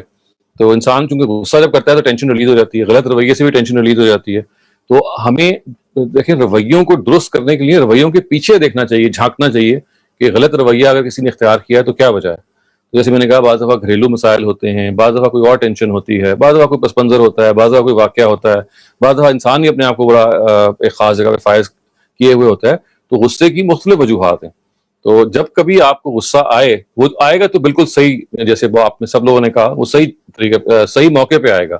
لیکن اس کو کنورٹ کر دیں اس جذبے کو کہ میں نے فائنڈ آؤٹ کرنا ہے کہ جو میرے ساتھ زیادتی ہو رہی ہے یا کسی اور کے ساتھ ہو رہی ہے اس کے پیچھے کاز کیا ہے اور کیا میں اس کے لیے کچھ کر سکتا ہوں یا کچھ کر سکتی ہوں. تو یہ اصل میں پھر کنسٹرکٹیو طریقے سے آپ اس غصے کو پھر استعمال بھی کر سکیں گے. اصل جو امپورٹنٹ لیسن ہے وہ یہ ہے، غصہ آنا تو بالکل درست ہے، لیکن اس غصے کی کیفیت کو خیر خواہی میں کنورٹ کرنا. وہ جو سرج آپ کے اندر آتی ہے نا، امپلس آتی ہے، جیسے ہوتا ہے نا ایک دم سے بجلی بہت تیز آتی ہے تو بلب جل جاتا ہے، تو ویسے غصے میں انسان کے اندر ایک ایکسٹرا انرجی آ جاتی ہے. تو اس ایکسٹرا انرجی کو بجائے سے آپ بھنائیں اور غلط الفاظ استعمال کریں، ایک دم سے اس کو مثبت ایکٹیویٹی میں کنورٹ کریں. یہ کمال ہے. اور سر ایک اور چیز پر مجھے غصہ آتا ہے کہ ایٹ ٹائمس لائک میرا بھائی جب کہہ رہا ہوتا ہے کہ لائک جیسے بیئرڈ فرض ہے یا نقاب فرض ہے، تو میرے پیرنٹس ویسے مطلب اچھے رویے سے سمجھانے کی کوشش کرتے ہیں، اپنی بات بتاتے ہیں، تو آگے سے میرے پیرنٹس کے ساتھ اچھے رویے سے بات نہیں کرتا. وہ مطلب ایٹ ٹائمس غصے سے ہی بات کر جائے، اپنی ٹون کو نا بہت بھاری رکھتا ہے. وہ ایک پیرنٹ سے بالکل رسپیکٹفل طریقے سے بات کرنا چاہیے، چاہے وہ غلط بات کیوں نہ کر رہے ہوں. لیکن اس پر پھر میں آگے سے بولتی بھی نہیں ہوں، بیکاز میرے پیرنٹس بھی کہتے ہیں کہ دخل اندازی نہ کرو معاملے میں، تمہارا بڑا بھائی ہے، تم نے بات نہیں کرنی، ہم نے بات کرنی ہے. تو اس کو میں نہ کوئی ایکشن لے پاتی ہوں اور نہ ہی میں کچھ کر پاتی ٹھیک ہے، ہوں. دیکھیں جہاں آپ بے بس ہیں وہاں اللہ تعالیٰ بھی جان لیں گے، لیکن ایک بات پہ تو آپ کا بس ہر وقت ہے اور وہ دعا ہے. ضرور دعا کیجیے اپنے بھائی کے لیے اور ہر اس شخص کے لیے کہ جو زیادتی کر رہا ہے اور آپ کچھ نہیں کر سکتے، مطلب کوئی عملی اظہار نہیں کر سکتے. دعا تو آپ ہر ایک کے لیے کر سکتے ہیں نا. اللہ تعالیٰ سے گڑ گڑا کے یہ دعا کرنا کہ بھئی فلاں کے ساتھ یہ زیادتی ہو رہی ہے اور میں اس زیادتی کو روکنے میں کوئی رول نہیں ادا کر سکتی یا کر سکتا. تو ایک اس جگہ پہ اپنے آپ کو فائز کرنا یہ بھی بہت ضروری ہے. اور کبھی بھی دعا کی جو قوت ہے، یعنی جو دعا کی جو پاور ہے، اس کو انڈر ایسٹیمیٹ نہ کیجیے. خداوند تعالیٰ نے دعا میں تاثیر رکھی ہے، اگر آپ اخلاص سے کریں تو اس سے بہت کچھ اچیو کیا جا سکتا ہے، اور کچھ نہیں تو کم سے کم آپ کا فرض ادا ہو جاتا ہے. Okay, sir. Thank you. Our next participant is Imran Babar, and then we'll move over to the Q&A. السلام علیکم ڈاکٹر صاحب. وعلیکم السلام. ڈاکٹر صاحب غصہ تو ان ساری چیزوں پہ آتا ہے جو سب لوگوں نے مینشن کی ہیں. میں کوشش کرتا ہوں کہ غصہ کم آئے، اور اوور دا ایئرس ایک چیز جو میں نے جس پہ کام کیا تھوڑا سا، وہ ایمپیتھی ڈیولپ کرنے کا، کہ چیزوں کو فوراً جو ہے نا وہ ایمپیتھائز کروں. تو اس سے بھی اندر سے میں مطلب غصہ کم چیزوں پہ آتا ہے. لیکن کبھی کبھی سال 6 ماہ میں کوئی اگر کسی وقت سنیپ ہو جائے نا، اس کا غصہ آنے کے اوپر ریئیکشن غلط ہو جاتا ہے کبھی کبھی، تو اس میں پھر بڑی شرمندگی اپنے آپ پہ ہوتی ہے. پھر توبہ کرتے ہیں کہ اللہ پاک ہمت دے کہ اس کو صحیح طریقے سے جو ہے وہ کر سکیں. یہ چیز کبھی کبھی جو ہے وہ ہو جاتی ہے. تو اس پہ کام کرتا رہتا ہوں. میں بھی کوشش کرتا رہتا ہوں کہ ایسا نہ ہو. یہ آپ نے اچھی بات بتائی کہ دیکھیے غصہ انسان کو جب آتا ہے تو وہ بعض بار دوسرے کی بات کو اس کی طریقے پہ نہیں سمجھ رہا ہوتا. تو اگر آپ ایمپتھی کا رویہ ڈیولپ کریں تو آپ کے اندر یہ بعض دفعہ ادراک پیدا ہو جاتا ہے کہ دوسرے کی کے اندر اگر کوئی غلط رویہ روش آئی ہے تو وہ ویئر از کمنگ فرام، جسے کہتے ہیں نا. آخری بات ہم جس کے بعد ہم Q&A سیشن کی طرف بڑھتے ہیں، میں یہ عرض کروں کہ دیکھیے کبھی اگر آپ کا غصے میں غلط اظہار ہو جائے، یعنی غصہ تو آپ کو آ گیا غلط چیز پہ، لیکن آپ نے غلط چیز پہ غلط اظہار، یعنی غلط سے مراد یہ کہ ہارش طریقے سے گفتگو کر دی، تو ایک کام تو ہمیں ہر حال میں بحال کرنا چاہیے، اور وہ ہے سنسیئر اپالوجی. ہاتھ جوڑ دیں اس شخص کے آگے جس کو آپ نے جس سے آپ نے غصے میں کوئی زیادتی کر دی ہے، غصے میں ایسے الفاظ کہہ دیے حالانکہ غلط اس نے کیا ہے، لیکن آپ نے بجائے اس کے کہ اس غلطوں کو بہتر کرتے آپ نے بھی ایک اور غلطی کر دی. تو جس سے آپ نے زیادتی کی ہے، غصے میں کوئی آپ نے برا لفظ کہہ دیا ہے یا اس طرح کی اور معاملہ کر دیا ہے، تو ہمیشہ اپالوجائز کیجیے، اور ہمیشہ اس اپالوجی کو اپنی بڑائی سمجھیے، اپنا شرف سمجھیے کہ آپ دوسرے کو سوری کہہ رہے ہیں. اور یہ بھی ذہن میں رکھیے گا کہ نبی صلی اللہ علیہ وسلم نے جو غصے کے کنٹرول کرنے والے کے بارے میں یہ کہا ہے کہ جو ہے نا کہ جو الفاظ ہے کہ انما الشدید میرے ذہن میں الفاظ نہیں آ رہے، یعنی کہا کہ اس کا مفہوم کچھ اس طرح سے ہے کہ جو اصل طاقتور آدمی ہے وہ یہ نہیں کہ پہلوان کو پچھاڑ دے، بلکہ طاقتور آدمی وہ ہے کہ جو غصے کو قابو کرے. الذی یملک نفسہ عند الغضب، یہ الفاظ ہیں کہ جو یعنی اصل طاقت یہ نہیں ہے لیس شدید بالسرعہ، یعنی ایسا ایک اصل آدمی جو طاقتور ہے وہ یہ نہیں ہے کہ وہ کسی کو دنگل میں شکست دے دے یا کسی ڈیول میں اس کو ہرا دے. اصل طاقت یہ ہے کہ اپنے غصے کو آپ کنٹرول کریں. تو اس چیز کو بھی ذہن میں رکھیے گا کہ غصے کو کنٹرول کرنے کا کیا مطلب ہے؟ غصہ تو آ جائے گا، اس کو آنا چاہیے غلط باتوں پہ، لیکن کنٹرول کرنے کا کیا مطلب ہے؟ اس کو مثبت کنورژن دے دینا. یہ اس کو زندگی کا ایک مقصد بنائیے اور اپنے آپ کو آٹو سجیسٹ کیجیے کہ جب بھی مجھے غصہ آئے گا اس غصے کی سرج کو میں نے مثبت طریقے سے استعمال کرنا ہے. Thank you very much, Dr. Salim. I'll start off with questions that we couldn't get to last week, and then we'll move over to today's questions.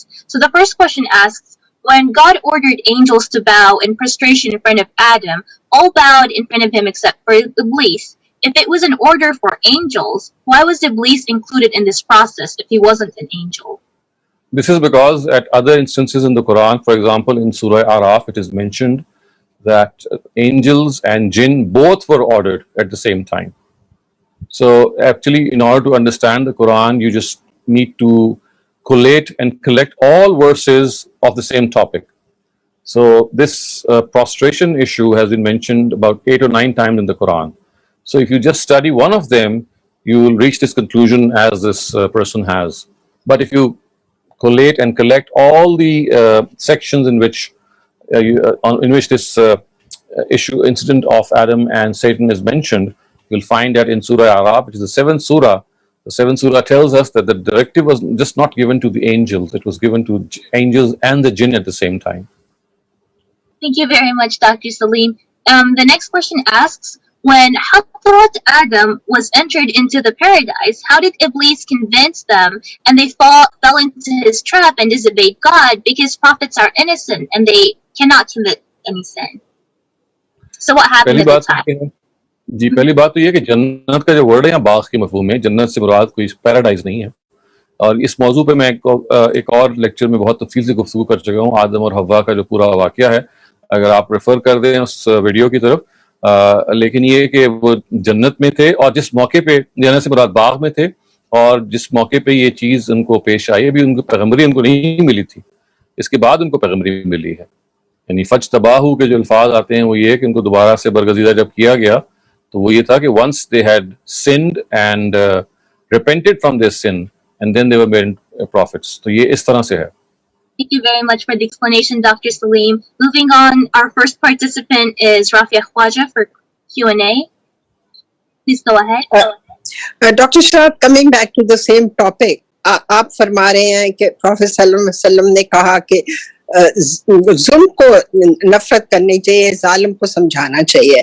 آپ مجھے بتائیے کہ جو کچھ ہمارے ملک میں ہو رہا ہے, who is going to go and guide these people? The ulama will go to the madrasas or the politicians will go. I don't find anybody doing it. If I could, I would have. باقی second thing you said is کہ جی لوگوں کے لیے دعا کرنی چاہیے, جو یہ ظالم لوگ ہیں ان کے لیے بھی دعا کریں. Dr. Shadab, I do volunteer work for an organization called War Against Rape. So I see cases where the little girl is fighting for her life in the hospital because she's been raped.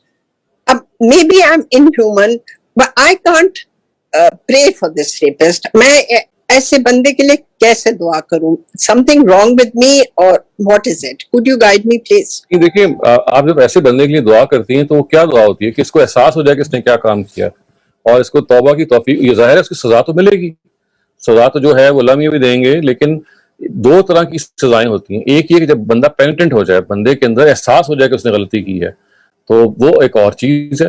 اور ایک یہ کہ وہ اس کو احساس بھی نہ ہو. تو آپ کے لیے تو صرف یہ دعا ہے کہ بھئی جو اس کو سزا ملنی ہے وہ ملے, لیکن اس کو احساس بھی اس بات کا ہو جائے کہ اس نے کتنا بڑا جرم کیا ہے اور یہ خدا کے آگے بھی نادم ہو, اور جس کے ساتھ زیادتی کی ہے اس کے ساتھ بھی نادم ہو. نادم کا مطلب شرمندہ اور اپولوجائز کرے. اس کا یہ مطلب نہیں کہ اس سے سزا ختم ہو جائے گی, اس سے صرف یہ ہوگا کہ اس کے اندر احساس پیدا ہو جائے گا, کیونکہ ظاہر ہے اس نے وہ کام کیا تو وہ احساس سے عاری ہو چکا تھا, وہ درندگی کی جگہ پہ آ گیا تھا.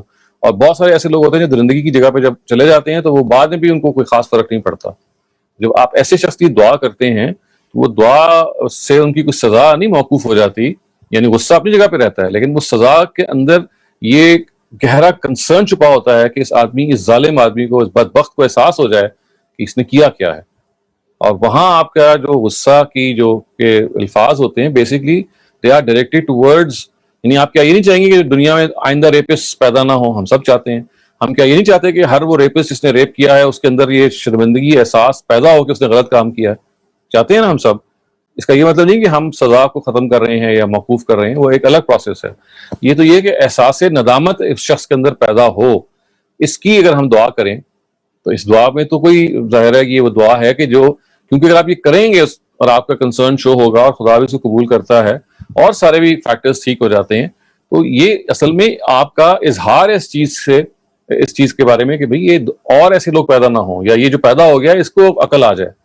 تو یہاں اصل میں ریفارمیشن کی طرف اشارہ کرنا مقصود ہے, نہ کہ دعا سے یہ مقصود ہے کہ اس کی سزا معاف ہو جائے, وہ تو اس کو ملنی ہے. Our next question is from Zareen Qasim. Please go ahead. جی سر, میں نے ایکچولی بات کرنی تھی. آپ جو بتا رہے تھے کہ ہمیں اللہ پر بھروسہ رکھنا چاہیے اور مطلب مشکل وقتوں میں بھی ہمیں بھروسہ رکھنا چاہیے, تو میں نے پوچھنا تھا کہ مطلب اگر ایسا ہے کہ جیسے کوئی بندہ ہے وہ اپنا مطلب کوئی ایگزام دے رہا ہے اور وہ ایگزام میں بار بار مطلب فیل ہو جاتا ہے, وہ کیمبرج کا ایگزام دے رہے ہیں کچھ, تو وہ فیل ہو رہا ہے. اب وہ سوچتے ہیں کہ اچھا اب ایسا بھی ہو سکتا ہے کہ میں مشکل وقت سے گزر رہا ہوں تو مجھے اللہ سے دعا مانگنی چاہیے اور کوشش کرتے رہنی چاہیے, یا پھر وہ یہ بھی سوچ سکتا ہے کہ ہو سکتا ہے اس میں میری بہتری نہ ہو سکتا ہے مجھے کسی ڈفرینٹ فیلڈ میں جانا چاہیے. تو اب پھر دو کوشچنز آ جاتے ہیں, یا تو وہ یہ سوچے گا کہ وہی کہ مجھے ڈفرینٹ فیلڈ میں جانا چاہیے, اس چیز میں میری بہتری ہوگی جس کی وجہ سے میں یہاں فیل کر رہا ہوں, یا پھر وہ یہ سوچے گا کہ maybe Allah wants me to try harder so that I can succeed, maybe this is a testing time for me. تو پھر بندے کو کیسے پتا چلے گا کہ کون سی چیز مجھے کرنی چاہیے, آخر میں ڈیسیجن کیسے بنائیں؟ دیکھیں اس کا بڑا آسان طریقہ یہ ہے کہ آپ انالیسس کرتے ہیں نا, یعنی ہر فیلئر کا انالیسس کیا جاتا ہے. تو جب انالیسس کیا جاتا ہے تو وہ آپ خود تھوڑا سا کرتے ہیں, تھوڑا سا کسی سے مدد بھی لے سکتے ہیں, تو پتہ چل جاتا ہے. یعنی بعض پتہ چل جائے گا جی کہ آپ نے محنت کم کی تھی, یا بعض دفعہ پیپر جو تھا وہ ذرا ٹف آ گیا تھا, یا بعض دفعہ پیپر کے دوران آپ گھبرا گئے تھے. تو آپ جب انالیسس کرتے ہیں نا تو آپ کو کاز پتہ چل جاتی ہے. اور بعض دفعہ ایسا بھی ہوتا ہے کہ آپ نے ہر چیز ٹھیک تھی لیکن رزلٹ اچھا نہیں آیا. تو آپ سب سے پہلے تو جب آپ کسی اپنے آپ کو پروفیشن کے لیے لے کے جاتے ہیں تو وہ آپ کے اپنے ایپٹیٹیوڈ کے مطابق ہونا چاہیے, آپ کی اپنی لائکنگ کے مطابق ہونا چاہیے. عام طور سے ایک فیلئر کی وجہ یہ بھی ہوتی ہے کہ آپ اس چیز کو زبردستی کر رہے ہوتے ہیں اور آپ کا اپنا کوئی اس کے اندر انٹرسٹ نہیں ہوتا. تو اصل میں نے آپ کو مختلف سینیریوز بتائے ہیں کہ فیلئر کو انالائز کرنا اور فیلئر کی رسپانسبلٹی لینا. جیسے ہی آپ انالیسس کریں گے وہ انالیسس آپ کو بتا دے گا کہ غلطی کہاں ہے, یعنی فی الجملہ آپ کو جنرلی پتہ چل جائے گا. تو پھر آپ کو ظاہر ہے اس غلطی کو ٹھیک کرنا ہے. اگر وہ محنت میں کمی کی غلطی ہے تو محنت صحیح کرنی ہے. اگر وہ سبجیکٹ ہی غلط چوز کر لیا تو اس کی چوائس کے بارے میں آپ کو فکر مند ہونا ہے. اگر امتحان میں کوئی مسہیپ ہو گیا ہے, جیسے کہ بعض دفعہ ہو جاتا ہے کہ انسان کو سب آ جاتا ہے لیکن وہ نروس ہو جاتا ہے, تو آپ کاز کو ٹھنڈے طریقے سے ایویلیویٹ کریں کہ کیوں ہو رہا ہے اور ایسا. تو جب آپ کاز کو ایویلیویٹ کریں گے اور کسی کی آپ مدد بھی لے سکتے ہیں کہ ڈیٹا آپ اس کو بھی بتائیں اور مل کے 2-3 لوگ بھی ایویلیویٹ کریں, تو اس ایویلیویشن کے بعد آپ خاصے حد تک اس جگہ پہ پہنچ جائیں گے کہ یہ وجہ تھی اور مجھے اب آئندہ اس وجہ کو دور کرنا ہے. Just one more thing, sir. ایک حدیث ہے ایکچولی جس میں کہا جاتا ہے کہ ایک عورت کو چھونا ایسا ہے کہ سر میں کیل ٹھوک دینے کے برابر. جو تو مطلب بیسکلی اب ایسی حدیث ہے تو واقعی کسی گاندھی کہتے ہیں کہ میرے اپنے خیال میں یہ روایت تو کوئی ثابت روایت نہیں ہے, اور اس طرح کی روایتیں ہمارے یہاں بہت ساری بیان ہوئی ہوئی ہیں. ہر روایت جو کہ نبی صلی اللہ علیہ وسلم کی طرف منسوب کی جائے وہ محض یہ کہہ دینا کہ نبی صلی اللہ علیہ وسلم نے کہا اس کو ثابت نہیں ہو جاتی. پہلے تو روایت کو ثابت ہونا چاہیے نا کہ واقعی انہوں نے یہ بات کہی ہے. اچھا، تو ویسے اگر اس کو مطلب ہم سائڈ پر بھی کر دیں تو سر گاندھی نے ایکچولی کہا ہے کہ آپ جو اپنے فرینڈز اور ریلیٹیوز ہیں اور آفس میں اگر آپ ہیں تو آپ مطلب جو ہے نا ایون اپوزٹ جینڈر کے ساتھ آپ ہینڈ شیک کر سکتے ہیں، لیکن اب اگر آپ نے حق کرنا ہے مطلب اگر آپ نے حق کرنا ہے اپوزٹ جینڈر کو تو آپ اپنے ریلیٹیوز یا فرینڈز میں کر سکتے ہیں۔ تو بات یہ ہے کہ اب ایسے کیس میں کیا کہتے ہیں مطلب اپوزٹ جینڈرز کے بارے میں تو پھر بھی قرآن میں بھی کہا ہے کہ آپ کو پرہیز رکھنا چاہیے، نہیں اس طرح مطلب کرنا چاہیے، تو اس معاملے میں آپ کی کیا رائے ہے؟ قرآن مجید نے جو کچھ بتایا ہے اسی کو سامنے رکھ کے اصل میں جب آپ لمس سے مطلب ہے آپ ٹچ کرتے ہیں، چاہے وہ حگ کرنے ذریعے سے ہو، چاہے وہ آپ بوسو کے ناگ یعنی بعض آپ چیک پہ کس بھی کر دیتے ہیں، اس میں اصل میں اگر کوئی سیکشول امپلیکیشن نہیں ہے، کوئی یعنی مقصد وہاں افیکشن شو کرنا ہے، وہاں افیکشن کا مطلب ہے کہ تعلق شو کرنا ہے، جیسے کہ آپ کسی بھی سوشل نارم کے اندر you are expressing your greeting for that person اور your liking for that person, اور اس کے اندر کوئی دوسرا غلط قسم کا رجحان یا میلان نہیں ہے جس کو انسان کو ظاہر ہے اپنے اوپر قابو رکھ کے کرنا چاہیے۔ اگر آپ اس نیت سے کر رہے ہیں اور اس وجہ سے کر رہے ہیں تو پھر تو ہر حال میں آپ کو ٹچ بھی نہیں کرنا چاہیے، لیکن ایک وہ ہوتا ہے کہ جیسے آپ اپنے کزنس کو یا کسی کو ایسے بس سائڈ سے بھی حق کر لیتے ہیں تو وہاں مقصد جسم کو ٹچ کروانے کا محض افیکشن کا اظہار ہے، وہاں افیکشن کے علاوہ یا گریٹنگ کے علاوہ اور کوئی چیز نہیں ہوتی، تو اس کو آپ اس خانے میں شامل نہیں کر سکتے جیسے کہ ہمارے ہاں کیا جاتا ہے کہ آپ خاتون کو ٹچ پہ نہیں کر سکتے۔ یہ ٹچ کرنے کا مطلب کیا ہوتا ہے؟ بری نیت سے ٹچ کرنا یا برے جذبات سے ٹچ کرنا یا بری انٹینشن سے ٹچ کرنا، یہ ہے جس سے ظاہر ہے ہر حال میں بچنا ہے۔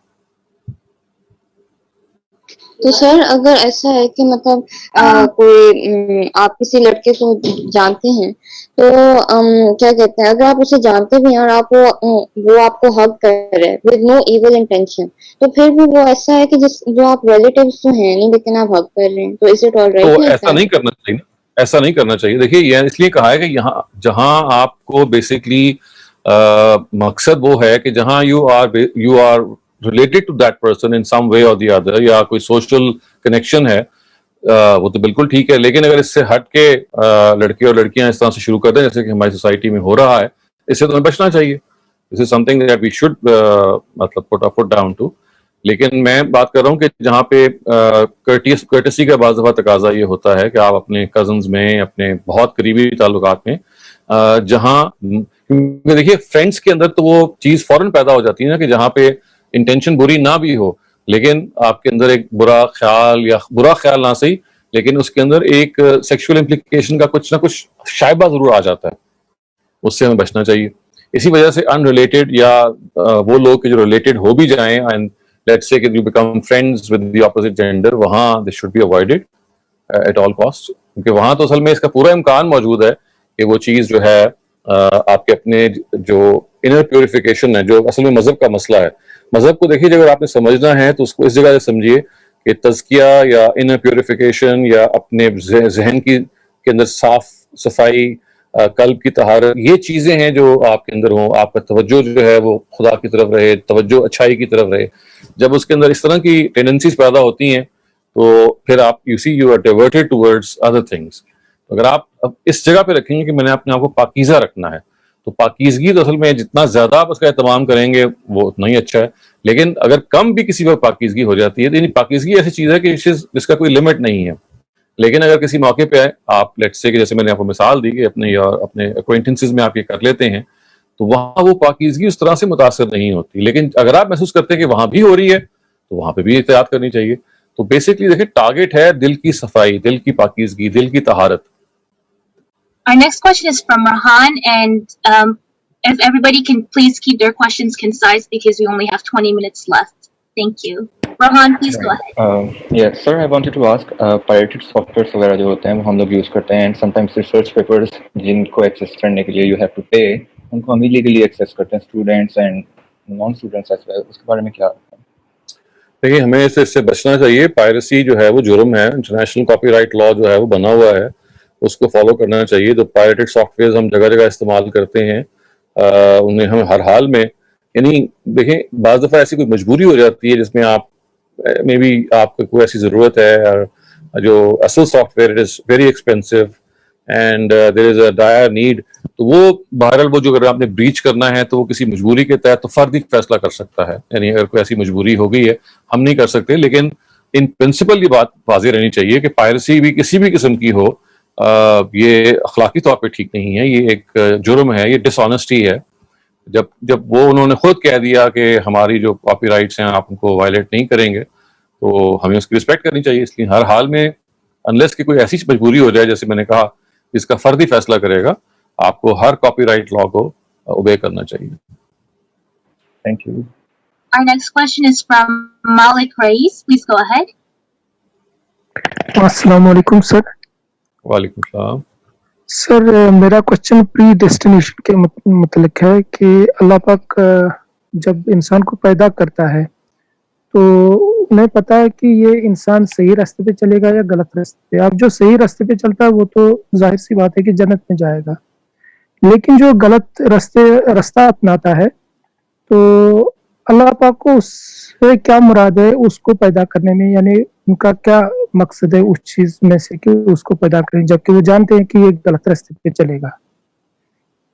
دیکھیں اللہ تعالیٰ نے ایسے لوگوں کو منتخب کرنا ہے اپنی جنت کے لیے کہ جن کے نفس پاکیزہ ہوں, جو ایسی جگہ پہ اپنے آپ کو فائز کریں کہ ہمیشہ اچھائی کو اپنا ٹارگٹ رکھیں, اور ان کو وہ چاہتے ہیں کہ وہ ریوارڈ دیں. اور اس کے ساتھ ساتھ اللہ تعالیٰ دوسرا کام بھی کرنا چاہتے ہیں کہ وہ آزادی رائے سے یہ کام کریں, خدا ان کو فورس نہ کرے, یعنی آزادی رائے سے کریں. خدا کی اس میں کوئی کہتے ہیں نا کہ جبر اس میں نہیں ہونا چاہیے. تو جب یہ ہوگا تو ایسے لوگ کہ جو آزادی رائے سے اچھائی کریں گے اور آزادی رائے سے برائی کریں گے, تو اللہ تعالیٰ یہ چاہتے ہیں کہ جو بھی نتیجہ ان کو معلوم ہے, لیکن وہ چاہتے یہ ہیں کہ جو بھی طریقہ ہو وہ آزادی رائے سے ہو. یعنی مثال کے طور پہ دیکھیے اللہ تعالیٰ اگر آخر میں جو لوگوں نے برا کام کیا ہے ان کو اگر وہ سزا دیتے ہیں تو اب وہ ان کا ریکارڈ ان کو بتا سکتے ہیں کہ دیکھو یہ آپ نے پوری دنیا میں یہ برائی کی, ورنہ تو وہ پیدا کرتے ساتھ ہی کسی کو جہنم میں ڈال دیتے, کسی کو جنت میں ڈال دیتے, اس لیے ان کو نتیجہ تو معلوم تھا. انہوں نے اس عمل سے گزارا دو وجوہات کی وجہ سے, تاکہ لوگوں پہ یہ واضح ہو جائے کہ اگر میرا انجام مثبت یا منفی ہے تو اس کے پیچھے میں نے جو کیا ہے اس کا نتیجہ ہے. یہ خدا نے مجھے ڈرائیو نہیں کیا, خدا نے مجھے آزاد چھوڑا ہے, اور اگر میں اب جہنم میں جا رہا ہوں تو اپنے اعمال کی وجہ سے جا رہا ہوں. تو اگر خدا اپنے علم کی بنیاد پہ کسی کو جنت یا جہنم میں ڈال دیتا تو چلو جنت والے تو خوش ہو جاتے, لیکن جہنم والے کہہ سکتے تھے جی کہ ہمیں تو ثابت ہی نہیں ہوا کہ ہم نے کوئی برائی کرنی ہے. تو آپ جب ایک شخص کی آپ پوری ریل چلائیں گے آخرت میں بتائیں گے دیکھو تم نے یہ کیا اور یہ کیا جس کی وجہ سے تمہیں سزا کے مستحق ٹھہرے ہو, تو اب وہ یہ کمپلین نہیں کر سکتا جی کہ اللہ تعالیٰ نے اپنے علم کی بنیاد پہ فیصلہ کر دیا. اس پہ ثابت ہو جائے گا کہ علم تو اللہ تعالیٰ کا تھا ہی تھا, لیکن اصل میں اس کے اپنے عمل نے یہ فیصلہ کروایا ہے. تو خدا کا علم ایک الگ چیز ہے اور لوگوں کا عمل ایک اور چیز ہے, یہ دونوں آپس میں کنیکٹڈ نہیں ہے. یعنی خدا کا جو علم ہے کہ وہ کون جنت میں جائے گا جہنم میں جائے گا تو اس کو پتا ہے آخر میں کیا ہونا ہے, لیکن پتا ہونے کا مطلب یہ نہیں کہ وہ ڈرائیو کر رہے ہیں کہ فورس کر رہے ہیں کہ آپ نے فلاں اچھا کام کرنا ہے. فلاں لوگ اپنی مرضی سے اچھائی اور برائی کر رہے ہیں, کون کیا کرے گا آخر میں اس کا خدا کے علم ہے. اسی لیے تو اللہ تعالیٰ کے بارے میں کہتے ہیں کہ یعلم ما بین ایدیہم وما خلفہم, وہ آئندہ کی چیزوں کو بھی جانتے ہیں اور ماضی کی چیزوں کو بھی جانتے ہیں. تو اللہ کا علم تو محیط ہے ہر چیز پہ, لیکن اس کا یہ مطلب نہیں ہے کہ جو لوگ برائی کر رہے ہیں یا اچھائی کر رہے ہیں تو وہ خدا کی کوئی جبر ہے یا کوئی پش ہے جس کی وجہ سے کر رہے ہیں. سر اس میں دعا کا کہاں تک عمل دخل ہے, مطلب کسی کی تقدیر بدلنے میں, جیسے ہم کہیں گے کہ کوئی گناہ گار ہے تو اس کی تقدیر بدلنے میں, ایسی چیز ہے کہ آپ کو کرنی چاہیے. اللہ تعالیٰ نے بعض چیزیں موقوف کی ہوتی ہیں دعاؤں پہ, وہ کہتے ہیں کہ دعا مانگنی ہے تو مل جائیں گی, نہیں مانگیں نہیں ملیں گی. یہ تو ایسی بات ہے نا کہ آپ کو اپنا کام تو کرنا ہے, اگر آپ نے وہ کام ہی نہیں کیا تو خدا کو وہ چیز, بعض دفعہ خدا نے اس چیز کو موقوف کیا ہوتا ہے. یعنی کچھ چیزیں تو ہوتی ہیں اللہ تعالیٰ نے دینی ہے یا لینی ہی لینی ہے, لیکن کچھ چیزوں کے بارے میں یہ ہوتا ہے کہ وہ دعا ہوگی تو وہ دیں گے, نہیں ہوگی تو نہیں دیں گے. تو ہمیں دعا تو کرنی چاہیے. مطلب تو ہم یہ کہہ سکتے ہیں کہ دعا سے مطلب کسی بندے کی تقدیر بدل بھی سکتی ہے. آپ تقدیر کے ورڈ کو استعمال کیوں کرتے ہیں؟ تقدیر کا لفظ تو قرآن مجید میں کہیں بھی استعمال نہیں ہوا اس مفہوم میں. تقدیر کے بجائے تو ہمارے برصغیر میں استعمال ہوتا ہے سر.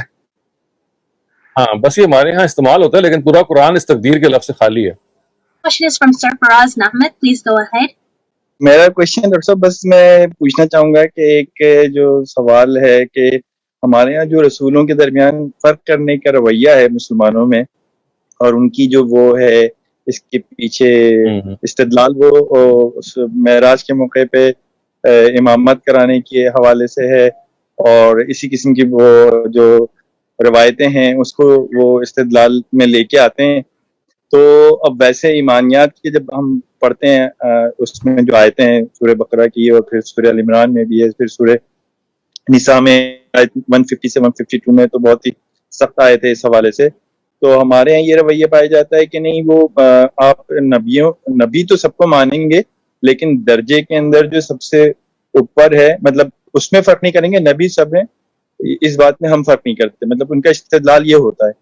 تو یہ سوال کیجئے. میں یہ کہنا چاہ رہا ہوں کہ کیا یہ اس طرح سے نبیوں میں جو اس طرح کا استدلال کر کے فرق کیا جاتا ہے جو لے کے آتے ہیں اس بات کو، ایسا کرنا کیسا ہے؟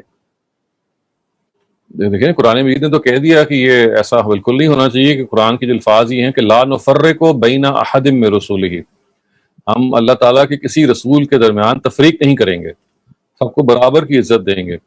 اور یہ کہا ضرور ہے کہ تلک رسول فضلنا بعضهم علی بعض، اللہ تعالیٰ ہی کہتے ہیں کہ بعض رسولوں کو ہم نے بعض حیثیتوں میں بعض پر فضیلت دی. جیسے حضرت موسیٰ کو کلیم اللہ کہا گیا کہ وہ کلام کرتے ہیں، حضرت مسیح کو معجزے دیے گئے. تو جسے کہتے ہیں کہ ریلیٹیولی بعض افیئرس کے اندر کسی خاص رسول کو خاص پہلو سے ایک ڈسٹنکٹیو فیچر دے دیا، لیکن اس ڈسٹنکٹیو فیچر کا مطلب یہ نہیں ہے کہ وہ برتر ہو گیا. تو وہ خدا نے کہا ہے کہ وہ فیچر تو اس وقت کی ضرورت تھی. جیسے حضرت مسیح کے زمانے میں 2000 سال تک وہ جو بنی اسرائیل کی امت تھی وہ سوئی ہوئی تھی، وہ جھنجھوڑ کے پچھلے پیغمبر تھک گئے تھے. اب اتمام حجت ہو رہا تھا، آخری پیغمبر تھے بنی اسرائیل کے، تو اللہ تعالیٰ نے ان کو اتنی زیادہ پھر میریکلز دے دیے کہ اگر یہ سوئی لوگ ہیں تو ان کو کسی طرح سے اب بھی جاگ آ جائے. یہی معاملہ حضرت موسیٰ کا تھا، وہ فرعون کے دربار پہ وہ جا رہے تھے، ان کو جو عصا کی جو میریکل دیا گیا یا ید بیضا کا جو دیا گیا ان کا ہاتھ، تو یہ وجہ یہ تھی کہ وہ وہاں جاتے ہی وہ ایک باجبروت بادشاہ تھا، اس سے پہلے کہ وہ کوئی بات کرتا وہ تو ان کو بالکل ٹانگ سکتے تھے، پھانسی دے سکتے تھے. تو فوراً ایک میریکل ان کو دکھایا گیا یا اللہ تعالیٰ نے ان سے بات کی. تو یہ موقع اور محل کے لحاظ سے ہر رسول کے اندر کوئی نہ کوئی ایسی فیچر رکھا جو ان کی پہلو اور ان کی ضرورت تھی. نبی صلی اللہ علیہ وسلم کو قرآن دیا اور قرآن مجید کو پھر یہ حیثیت دے دی کہ قیامت تک اب وہی ایک محفوظ کتاب ہے، باقی کتابیں محفوظ نہیں ہیں. تو آپ اس طرح دیکھیں کہ ہر پیغمبر کا کوئی نہ کوئی الگ حیثیت تھی. حضرت ابراہیم کو آپ دیکھیے کہ ان کو جو فضیلت دی گئی، تو قرآن نے کہا کہ انی جاعلوک للناس اماما، ان کو پاس وَإِذِ ابْتَلَىٰ إِبْرَاهِيمَ رَبُّهُ بِكَلِمَاتٍ فَأَتَمَّهُنَّ، یعنی حضرت ابراہیم کو بعض چیزوں میں آزمایا گیا، بیٹے کی قربانی کے معاملے میں آزمایا گیا. اس سے بڑی کیا قربانی ہو سکتی ہے؟ اور چیزوں کے بارے میں آزمایا گیا، والد کے ساتھ جو معاملہ ہوا، اور یہ کہا گیا کہ اب تم نے اس قربانی کا حق ادا کیا ہے، اس آزمائش کا حق ادا کیا ہے، تو اب ہم نے تمہیں منتخب کر لیا ہے تمہاری امت کو. اور نبی صلی اللہ علیہ وسلم جب کسی نے کہا کہ سب سے زیادہ افضل پیغمبر کون ہے، تو آپ نے کہا ابراہیم. تو یوں یعنی اور ظاہر مراد یہی تھی ان کی کہ جو ان کی حیثیت تھی وہ بات ہے. تو آپ یوں سمجھیے کہ پیغمبروں میں سے ہر ایک کو کسی کو ایبسولوٹ سپیریورٹی حاصل نہیں ہے. ایبسولوٹ کا مطلب ہے کہ کسی کے بارے میں کہہ دیا جائے کہ سب سے افضل ترین پیغمبر یہ ہیں، بلکہ ہر پیغمبر کو ان کے زمانے کے لحاظ سے، ان کی ضروریات کے لحاظ سے کچھ چیزیں ہیں جو عطا کی گئیں، جس کی وجہ سے ان کی امتوں نے اس کی بنیاد پہ دعویٰ کرنا شروع کر دیا کہ ہمارے پیغمبر جو ہیں وہ سب سے بہتر ہیں، سب سے اعلیٰ ہیں. تو یہ ہے جس کو قرآن نے کہا ہے کہ لا نفرق بین احد من رسولہ. رسولوں کو جو فضیلت حاصل ہے یا ریلیٹو فضیلت حاصل ہے وہ خاص بیک گراؤنڈز کی وجہ سے ہے. لیکن کوئی آدمی کہہ دے کہ کوئی ایک رسول ہے وہ سب پہ برتر ہے، تو اس پہ قرآن جو ہے وہ لکیر کھینچ دیتا ہے. تو ہمیں اصل میں قرآن سے چلنا چاہیے. روایات جو ہیں وہ قرآن کے تحت رکھی جائیں گی. اگر وہ قرآن مجید کی مخالف نظر آئیں گی تو وہ روایت کی پھر کوئی حیثیت نہیں رہ جاتی، کیونکہ دیکھیے وہ راوی کا فہم ہے جو معلوم نہیں ٹھیک ہے اور معلوم نہیں غلط ہے. تو ڈاکٹر صاحب سوری، ایک بس مختصراً وہ یہ کہ یہ پھر امام الانبیاء والی جو یہ استدلال ہے اس کی کیا حیثیت ہے؟ یہ بالکل بے حیثیت چیز ہے، اس کی کوئی حیثیت نہیں ہے. Our next question is from Abdullah Rizwan. Please go ahead. السلام علیکم سر. میرا کوشچن یہ تھا کہ رامدی سر جو کہتے ہیں کہ ہیڈس کا واجب نہیں ہے، مستحب ہے، تو اس کا دلیل کیا ہے؟ دیکھیے اس کی دلیل میں تو انہوں نے لکھا ہوا بھی ہے، انہوں نے لیکچر بھی دیے ہوئے ہیں، میری بھی بہت ساری اس میں چیزیں لکھی ہوئی موجود ہیں. میں اگر آپ کو اب بیان کرنا شروع کروں گا تو پھر تفصیل ہوگی. آپ کائنڈلی وہ چیزیں جو لکھی ہوئی اور جو چیزیں ریکارڈڈ ہیں ان کو سن لیجئے. پھر کوئی سوال رہ جائے تو پھر میں آپ کو جواب دے دوں. ہاں، اور ایک سوال تھا کہ وہ اسراء کی اس میں جو کہتے کہ یہ خواب تھا، تو میں نے ان کا پورا یہ سنا تھا، لیکن مین سوال یہ اٹھتا ہے کہ اگر یہ خواب تھا تو لوگ اس میں تعجب کی کیا بات تھی؟ خواب آپ معراج کی بات کر رہے ہیں؟ ہاں جی جی، اسرا کا ابھی بھی دیکھیں انہوں نے اس موضوع پہ بہت تفصیل سے اپنی جو اعتراضات کی ایک سیریز چل رہی ہے، اس سوال کا بھی اس میں انہوں نے جواب دیا ہے کہ اگر یہ معراج کا ایک خواب تھا تو لوگوں نے اس پہ سوالات کیوں کیے. وہ تو obvious سی بات ہے، سوالات اس لیے انہوں نے کیے کہ جو تفصیلات نبی صلی اللہ علیہ وسلم نے بتائی گئیں تو ان تفصیلات کے بارے میں انہوں نے کہا آپ کو کیسے معلوم ہے اور یہ کیسے ہے. تو روحانی سیر جو نبی صلی اللہ علیہ وسلم کو کرائی گئی ان کے اوپر جو بہت سارے ان کے معارضے تھے وہ انہوں نے کیے، تو اس کے جواب میں نبی صلی اللہ علیہ وسلم نے پھر ان کو بتایا. تو یہ تو اس کو انہوں نے پورا ایکسپلین کیا. اگر آپ وہ سیریز سن رہے ہیں، فالو کر رہے ہیں، تو معراج کے موقع پہ جو روایتیں ہیں جو اس کو بیان کر رہے ہیں اس کو آپ تفصیل سے دیکھ سکتے ہیں. Our next question is from Najia Nazir. Please go ahead. Yes, thank you. Also میرا کوشچن ہے جیسے قرآن کی آیت ہے لیس للانسان الا ما سعی، لیکن ہم دیکھتے ہیں کہ ہمارے کنٹری کے کانٹیکسٹ میں جو لوگ دینی مدارس میں داخل کیے جاتے ہیں یوزولی وہ جس ڈیموگرافک سے آتے ہیں تو وہ بیسکلی بورڈنگ لاجنگ پیرنٹس کے لیے مشکل ہوتی ہے تو وہ اپنے بچوں کو مدارس میں داخل کراتے ہیں. کچھ لوگ بہت ارنسٹلی بچوں کو مدارس میں داخل کراتے ہیں. کچھ لوگ دین کا علم حاصل کرنا چاہتے ہیں وہ مدارس کی طرف جاتے ہیں یا جو ٹریڈیشنل علم کی طرف جاتے ہیں. اب وہ تو بہت اپنی آنےسٹ وش کے ساتھ گئے، وہاں انہوں نے اپنا ٹائم اسپینڈ کیا. ان کے اندر آرگیومنٹ اور دلیل اور فلسفی کی جو انہیرنٹ اکیڈیمک ویلیوز ہیں وہ پیدا نہیں کی گئیں. ان کو ایک روٹ لرننگ یا ان کو تقلید کے اوپر ان کا ایک ٹریجیکٹری بن گئی. پھر یہ لوگ تو معصوم ہیں، پھر ان سے جو آگے وائلنس ہوتا ہے یا انجسٹس ہوتا ہے یا یہ ڈسرن نہیں کر پاتے رائٹ فرام رانگ اور وہ کویسچن نہیں کر پاتے پریویلنٹ نارمز اینڈ اسٹیریوٹائپس کو اور وہ ہر چیز کو ایک سازش کا حصہ سمجھتے ہیں. I feel that they are very innocent. اور جب ہم گراس انجسٹس وہ کرتے ہیں، ڈومیسٹک وائلنس وہ کرتے ہیں کیونکہ وہ 434 کو ایک اپنے طریقے سے سمجھتے آ رہے ہوتے ہیں. جمعے کے اجتماعات میں وہ عورتوں کی ایک پرٹیکولر پکچر دیکھتے ہوئے آ رہے ہوتے ہیں. معاشرے کا ایک پرٹیکولر لبرلز ایک ورڈ ان کو سکھا دیا جاتا ہے کہ these are the people who are against the true picture of Islam. ان حضرات اور خواتین سے جو ان سے اعمال سرزد ہوتے ہوں گے، جو معاشرے کا بگاڑ کا باعث بنتے ہوں گے، تو how accountable they would be. مجھے تو لگتا ہے یہ بہت معصوم لوگ ہیں جو پوری زندگی گزار کے چلے جاتے ہیں اور ان کو گائیڈنس نہیں ملتی. اور ہم لوگ تو شاید پریویلیج ہیں کہ ایسے ماحول میں تربیت ہوتی ہے, then we go to institutions and we get into these circles.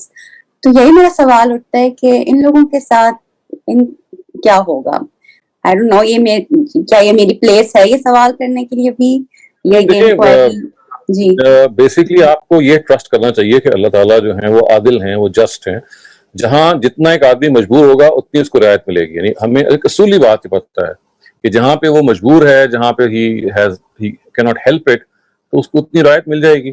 لیکن بہرحال یہ بات کہ جان لینے کا جو معاملہ ہے, کیا اس میں ڈیو ڈیلیجنس جو تھی وہ لی گئی؟ یعنی جتنی مرضی آپ کی انڈاکٹرینیشن یا برین واشنگ ہو جائے, جب آپ دوسرے کی جان لینے پہ آمادہ ہو جاتے ہیں تو یہ اس میں بہت سارے سیریس سوال پیدا ہوتے ہیں. تو یعنی یہ بات کہ محض آپ کو برین واش کر دیا جائے اور بچپن سے آپ کو بتا دیا جائے, ایک حد تک تو ظاہر ہے وہ سب چیزیں چلتی ہیں. لیکن جب آپ دوسرے کے ساتھ تعدی کریں, دوسرے کے ساتھ زیادتی کریں, کیونکہ انسان کا ایک اپنا میکینزم بھی تو ہے نا, خدا نے رکھا ہے. یعنی برین واشنگ جتنی بھی آپ کی ہو جائے وہ تو آپ کے انٹلیکٹ کی ہوگی, لیکن کیا آپ کی اتنی عقل ماری جائے کہ آپ کو اس کا امتیاز ہی نہ رہے کہ آپ ایک انسان کی جان لینے میں اپنے آپ کو مباحث دم دوسرے کو مباحث دم سمجھ رہے ہیں وغیرہ وغیرہ.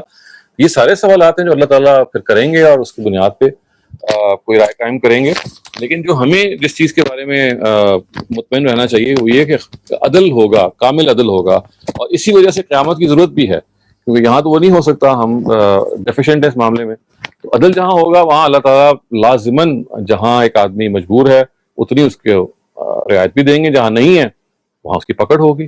اب جو ہمیں لگتا ہے کہ جو لوگ گراس انجسٹس کر رہے ہیں سوسائٹی میں, وہ ہو سکتا ہے معافی کے حقدار بن جائیں اللہ تعالیٰ کے دربار میں. دیکھیے یہ خدا ہی فیصلہ کر کے ہمیں بتائے گا, اور جب وہ بتائے گا تو پھر اس کو جسٹیفائی بھی کرے گا نا پوچھنے. یعنی ہمیں بھی اطمینان ہو جائے گا کہ ہاں اگر رعایت ملی ہے تو وہ. اب یہ دیکھیے نا, اچھی نیت سے بھی تو لوگ برے لوگوں کو, اگر آپ کو میں مثالیں دوں کہ کتنے ہی وارز ایسی ہوئی ہیں کہ جس میں کسی جنرل نے غلط فیصلہ کیا بڑے اخلاص کے ساتھ, اور ہزاروں لاکھوں جو اس کے فوجی تھے وہ مارے گئے ایک غلط ڈیسیجن کی وجہ سے. لیکن that decision was not taken out of any اسے کہتے ہیں نا کہ انپروفیشنل اپروچ. پروفیشنلی بڑا ساؤنڈ طریقے سے انہوں نے کہا کہ بھائی یہ وار ایسی ہونی چاہیے, لیکن وہ اتنا بڑا بلنڈر تھا کہ thousands and thousands of people died.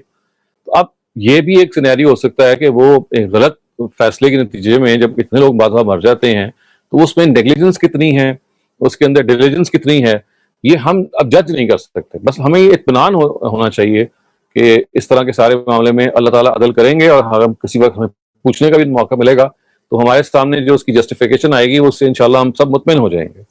Our final question of the day is from Armaghan Mavia. یہ جو سورہ فتح ہے یہ نظم قرآن میں دیکھا جائے تو یہ مکی صورت میں آتا ہے, لیکن جتنے بھی عام جو مارکیٹ میں قرآن ہے وہ اس کو مدنی صورت کہتے ہیں, اور اس کا دلائل وہ دیتے ہیں کہ عبداللہ بن عمر یا عبداللہ بن مسعود کی ایک روایت ہے کہ یہ آخری صورت ہے جو حضرت محمد میں نازل ہوئی تھی, اس کے بعد حضرت محمد کا انتقال ہو گیا تھا.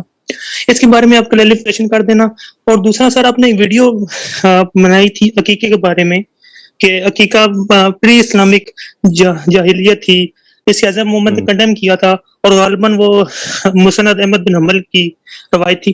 سر میں نے آپ کو چیٹ میں ایک بخاری کی ایک روایت بھیجی ہے, وہ اس میں تو لکھا ہوا ہے حضرت محمد کہہ رہے ہیں کہ عقیقہ کرو اور بال دھو, کیونکہ جو بچہ پیدا ہوتا ہے اس کے ساتھ اس کا ایک جانور ہوتا ہے. اس کو آپ ذرا کلیریفائی کر دینا پلیز. وہ میرا خیال ہے اگر آپ وہ ہم جو ہماری ویب سائٹ ہے نا اس پہ سرچ کریں گے نا عقیقہ, تو اس روایت کا بھی جواب دیا گیا ہے,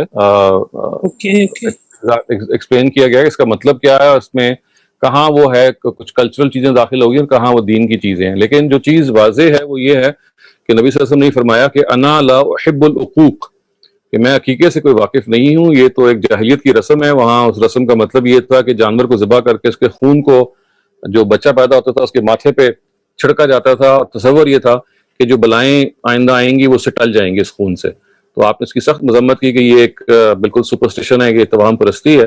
اور انہوں نے یہ کہا کہ ہاں اگر کوئی آدمی خوشی بنانا چاہتا ہے, اللہ تعالیٰ کا شکر ادا کرنا چاہتا ہے, تو وہ قربانی کرنا چاہتا ہے ضرور کرے. تو یہ ہے ایسے, یعنی عقیقہ ایک رسم کے طور پہ جیسے کہ ہمارے یہاں برے صغیر بنایا جاتا ہے جس میں حجامت بنائی جاتی ہے بچے کی, اور اس کے ساتھ عربوں میں یہ بات جو تھی وہ بالکل اس کا جیسے کہتے ہیں نا کہ حصہ تھی کہ وہ جانور کا جو خون تھا وہ اس کے ماتھے پہ بچے کے لگایا جاتا تھا. تو اس کی آپ نے شدید مذمت کی. تو جو ہمارے یہاں پھر اس کے بعد رسم بنی وہ یہ تھی کہ جیسے عقیقہ کوئی ایک وہ ہے ایک سیریمنی ہے نیو بورن کی. اس کے برعکس نبی صلی اللہ علیہ وسلم نے اتنا ہی کہا کہ بھئی اگر آپ کو اپنے کسی بھی اچھائی جو جب زندگی میں آپ کو ملتی ہے, آپ کو خوشی ہوتی ہے, اس خوشی کے آپ بہت سارے اظہار کر سکتے ہیں, لوگوں کی راہ اللہ کی راہ میں انفاق کر سکتے ہیں, روزہ رکھ سکتے ہیں, نفل پڑھ سکتے ہیں. تو بالکل ویسے ہی فرمایا کہ اپنے بچے کی پیدائش پہ اگر آپ کو کوئی خوشی ہوتی ہے اور آپ قربانی کرنا چاہیں تو ضرور کریں. یہ اس طرح کی چیز ہے, نہ کہ ایک بطور ایک رسم کے کہ بھئی آپ نے لازماً قربانی ہی کرنی ہے بچے کی پیدائش پہ. یہ دو الگ چیزیں ہیں. ایک ہے کہ آپ بچے کی پیدائش پہ قربانی کو ایک سمجھ لیں کہ بھئی یہ تو آپ کو کرنا ہی کرنا ہے, بلکہ بات جو ہے وہ یہ ہے کہ نبی صلی اللہ علیہ وسلم یہ کہہ رہے ہیں کہ بچے کی پیدائش پہ اگر آپ کو خوشی کا اظہار کرنے کے لیے آپ یہ کرنا چاہتے تو کر لیں. یہ ایسے ہے, یعنی اللہ تعالیٰ کے شکر کو ادا کرنے کے لیے اگر آپ اللہ تعالیٰ کے لیے جانور قربان کرتے ہیں اس کی راہ میں تو کریں, اور بالکل کریں. لیکن اگر آپ اس کے بجائے مثال کے طور پہ کوئی اور عمل کرتے ہیں جس سے آپ خدا کو راضی کرنا چاہتے ہیں, خدا کی کا شکریہ ادا کرنا چاہتے ہیں, تو وہ بھی آپ کر سکتے ہیں. خدا اللہ تعالیٰ کے پیغمبر نے صرف ایک بتایا ہے کہ بھی یہ بھی آپ کر سکتے ہیں. تو اس میں اور عقیقے کی رسم میں پھر آپ دیکھیے کہ کوئی کنیکشن نہیں پیدا ہوتا.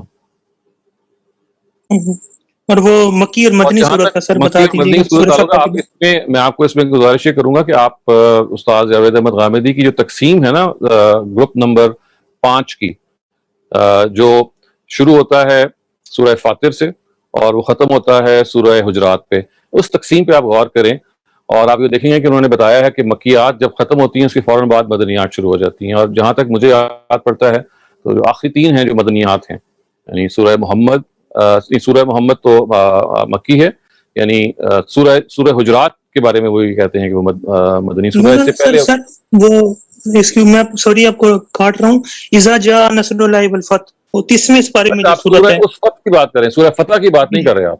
اچھا نہیں وہ سورہ فتح تو مکی سورہ ہے, وہ تو پکی بات ہے. اچھا سورہ نصر کی اس کے بارے میں اب جتنی بھی آپ دیکھ لینا آپ دوسرے مارکیٹ میں وہ کہتے ہیں کہ یہ مدنی صورت ہے. جی سب مدنی مانتے ہیں, بالکل ایسا ہی ہے. تو وہ تو دیکھیے وہاں تو آپ کو وہ اسکیم پوری سمجھنی پڑے گی، کیونکہ قرآن مجید میں مکیات اور مدنیات کبھی مل جل کے ایسے نہیں ہوتی کہ ایک مکی آ گئی اور مدنی آ گئی. قرآن مجید میں مکیات اور مدنیات کے ڈسٹنکٹ گروپس ہیں.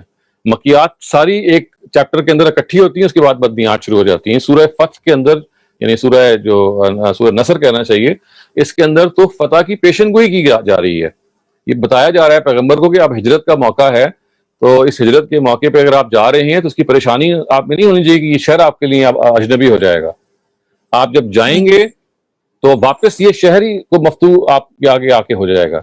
اور پھر یہ بتایا گیا ہے کہ کیسے اس کے اندر جب یہ واقعہ ہو جائے گا اور عرب کے جو لوگ ہیں وہ جوک در جوک مسلمان ہو جائیں گے تو آپ نے کیا کرنا ہے. تو وہاں جو ازا کا فعل ہے وہ خود یہ بتا رہا ہے کہ مدنی ہونے کا اس کا کوئی وہ وجہ نہیں ہے. یعنی یہ ایک تسلی کی سورہ ہے، نبی صلی اللہ علیہ وسلم کو بشارت کی سورہ ہے. اور یہ جس طرح سے ایک پیر بنتی ہے سورہ اخلاص کے ساتھ، یعنی سورہ نصر اور سورہ اخلاص جو ہیں یہ دونوں مثنیٰ صورتیں ہیں. یہ بلکہ سورہ اخلاص اور سورہ لہب جو ہیں یہ مثنیٰ صورتیں ہیں. سورہ کافرون اور نصر ہیں جو مثنیٰ صورتیں ہیں. سورہ کافرون میں اعلان برات کیا گیا، یہ بتایا گیا ہے کہ اس وقت آپ اس شہر کو چھوڑ کے جا رہے ہیں، ہجرت کر رہے ہیں، تو اب اتمام حجت ہو گیا ہے. اور سورہ نصر جو ہے وہ اس کی مثنیٰ سورہ ہے، اس کی پے سورہ آپ کو بتا رہی ہے کہ اگر آپ جا رہے ہیں تو یہ جاننا آپ کا ہمیشہ کا نہیں ہے، بلکہ آپ یہاں واپس آئیں گے. تو وہاں اصل میں آپ کو صورتوں کی تقسیم دیکھیں. ہمارے ہاں جو مفسرین کا طریقہ ہے وہ یہ ہے کہ وہ روایت کی شان نزول دیکھ کے فیصلہ کرتے ہیں کہ وہ مکی ہے یا مدنی ہے. جو فرائی اپروچ ہے وہاں پہ روایت کی شان، یعنی سورہ کی جو شان نزول ہے وہ روایت سے طے نہیں ہوتی، بلکہ وہ سورہ کے اپنے مضمون سے طے ہوتی ہے. تو سورہ کا اپنا مضمون یہ بول کے بتا رہا ہے کہ وہ ایک مکی سورہ ہے. تو ہمارے ہاں جیسے میں نے کہا کہ جو لوگ اس کی مدنی ہونے کے قائل ہیں وہ سورہ کے اپنے سٹرکچر کے بجائے وہ خارج میں روایتیں موجود ہیں، حدیثیں موجود ہیں جو کہتی ہیں کہ مدینے میں نازل ہوئی. عبداللہ بن مسعود کی جی تو ان کو اگر ہمیں تانا مل جاتا ہے کہ منکر تانا آپ کو جو آپ صحیح بات کر رہے ہیں اس کو آپ کو رہنا چاہیے. تانا تو ہر صحیح بات پہ کسی کو بھی مل سکتا ہے. آپ یہ کہیں کہ ہم نبی صلی اللہ علیہ وسلم کی روایات ہمارے لیے سر آنکھوں پہ ہم ان کو مانتے ہیں، لیکن جو روایت قرآن کے خلاف ہو اس کے بارے میں تو سارے جلیل القدر محدثین سارے کے سارے قاطبتاً یہ کہہ رہے ہیں کہ اس کو ایکسیپٹ نہیں کیا جائے گا. آپ تنہا نہیں ہیں اس میں. سب سے پہلے امام شافعی سے لے کے یا پھر خطیب بغدادی وغیرہ جتنے آپ کے اسلاف ہیں سب یہ کہتے ہیں کہ کوئی روایت قرآن کے خلاف ایکسیپٹ نہیں کی جائے گی. Thank you very much, Dr. Salim. We'll take the remaining questions next week. So that is it, inshallah. Okay, inshallah, we'll see each other next week. Khuda Hafiz. Inshallah.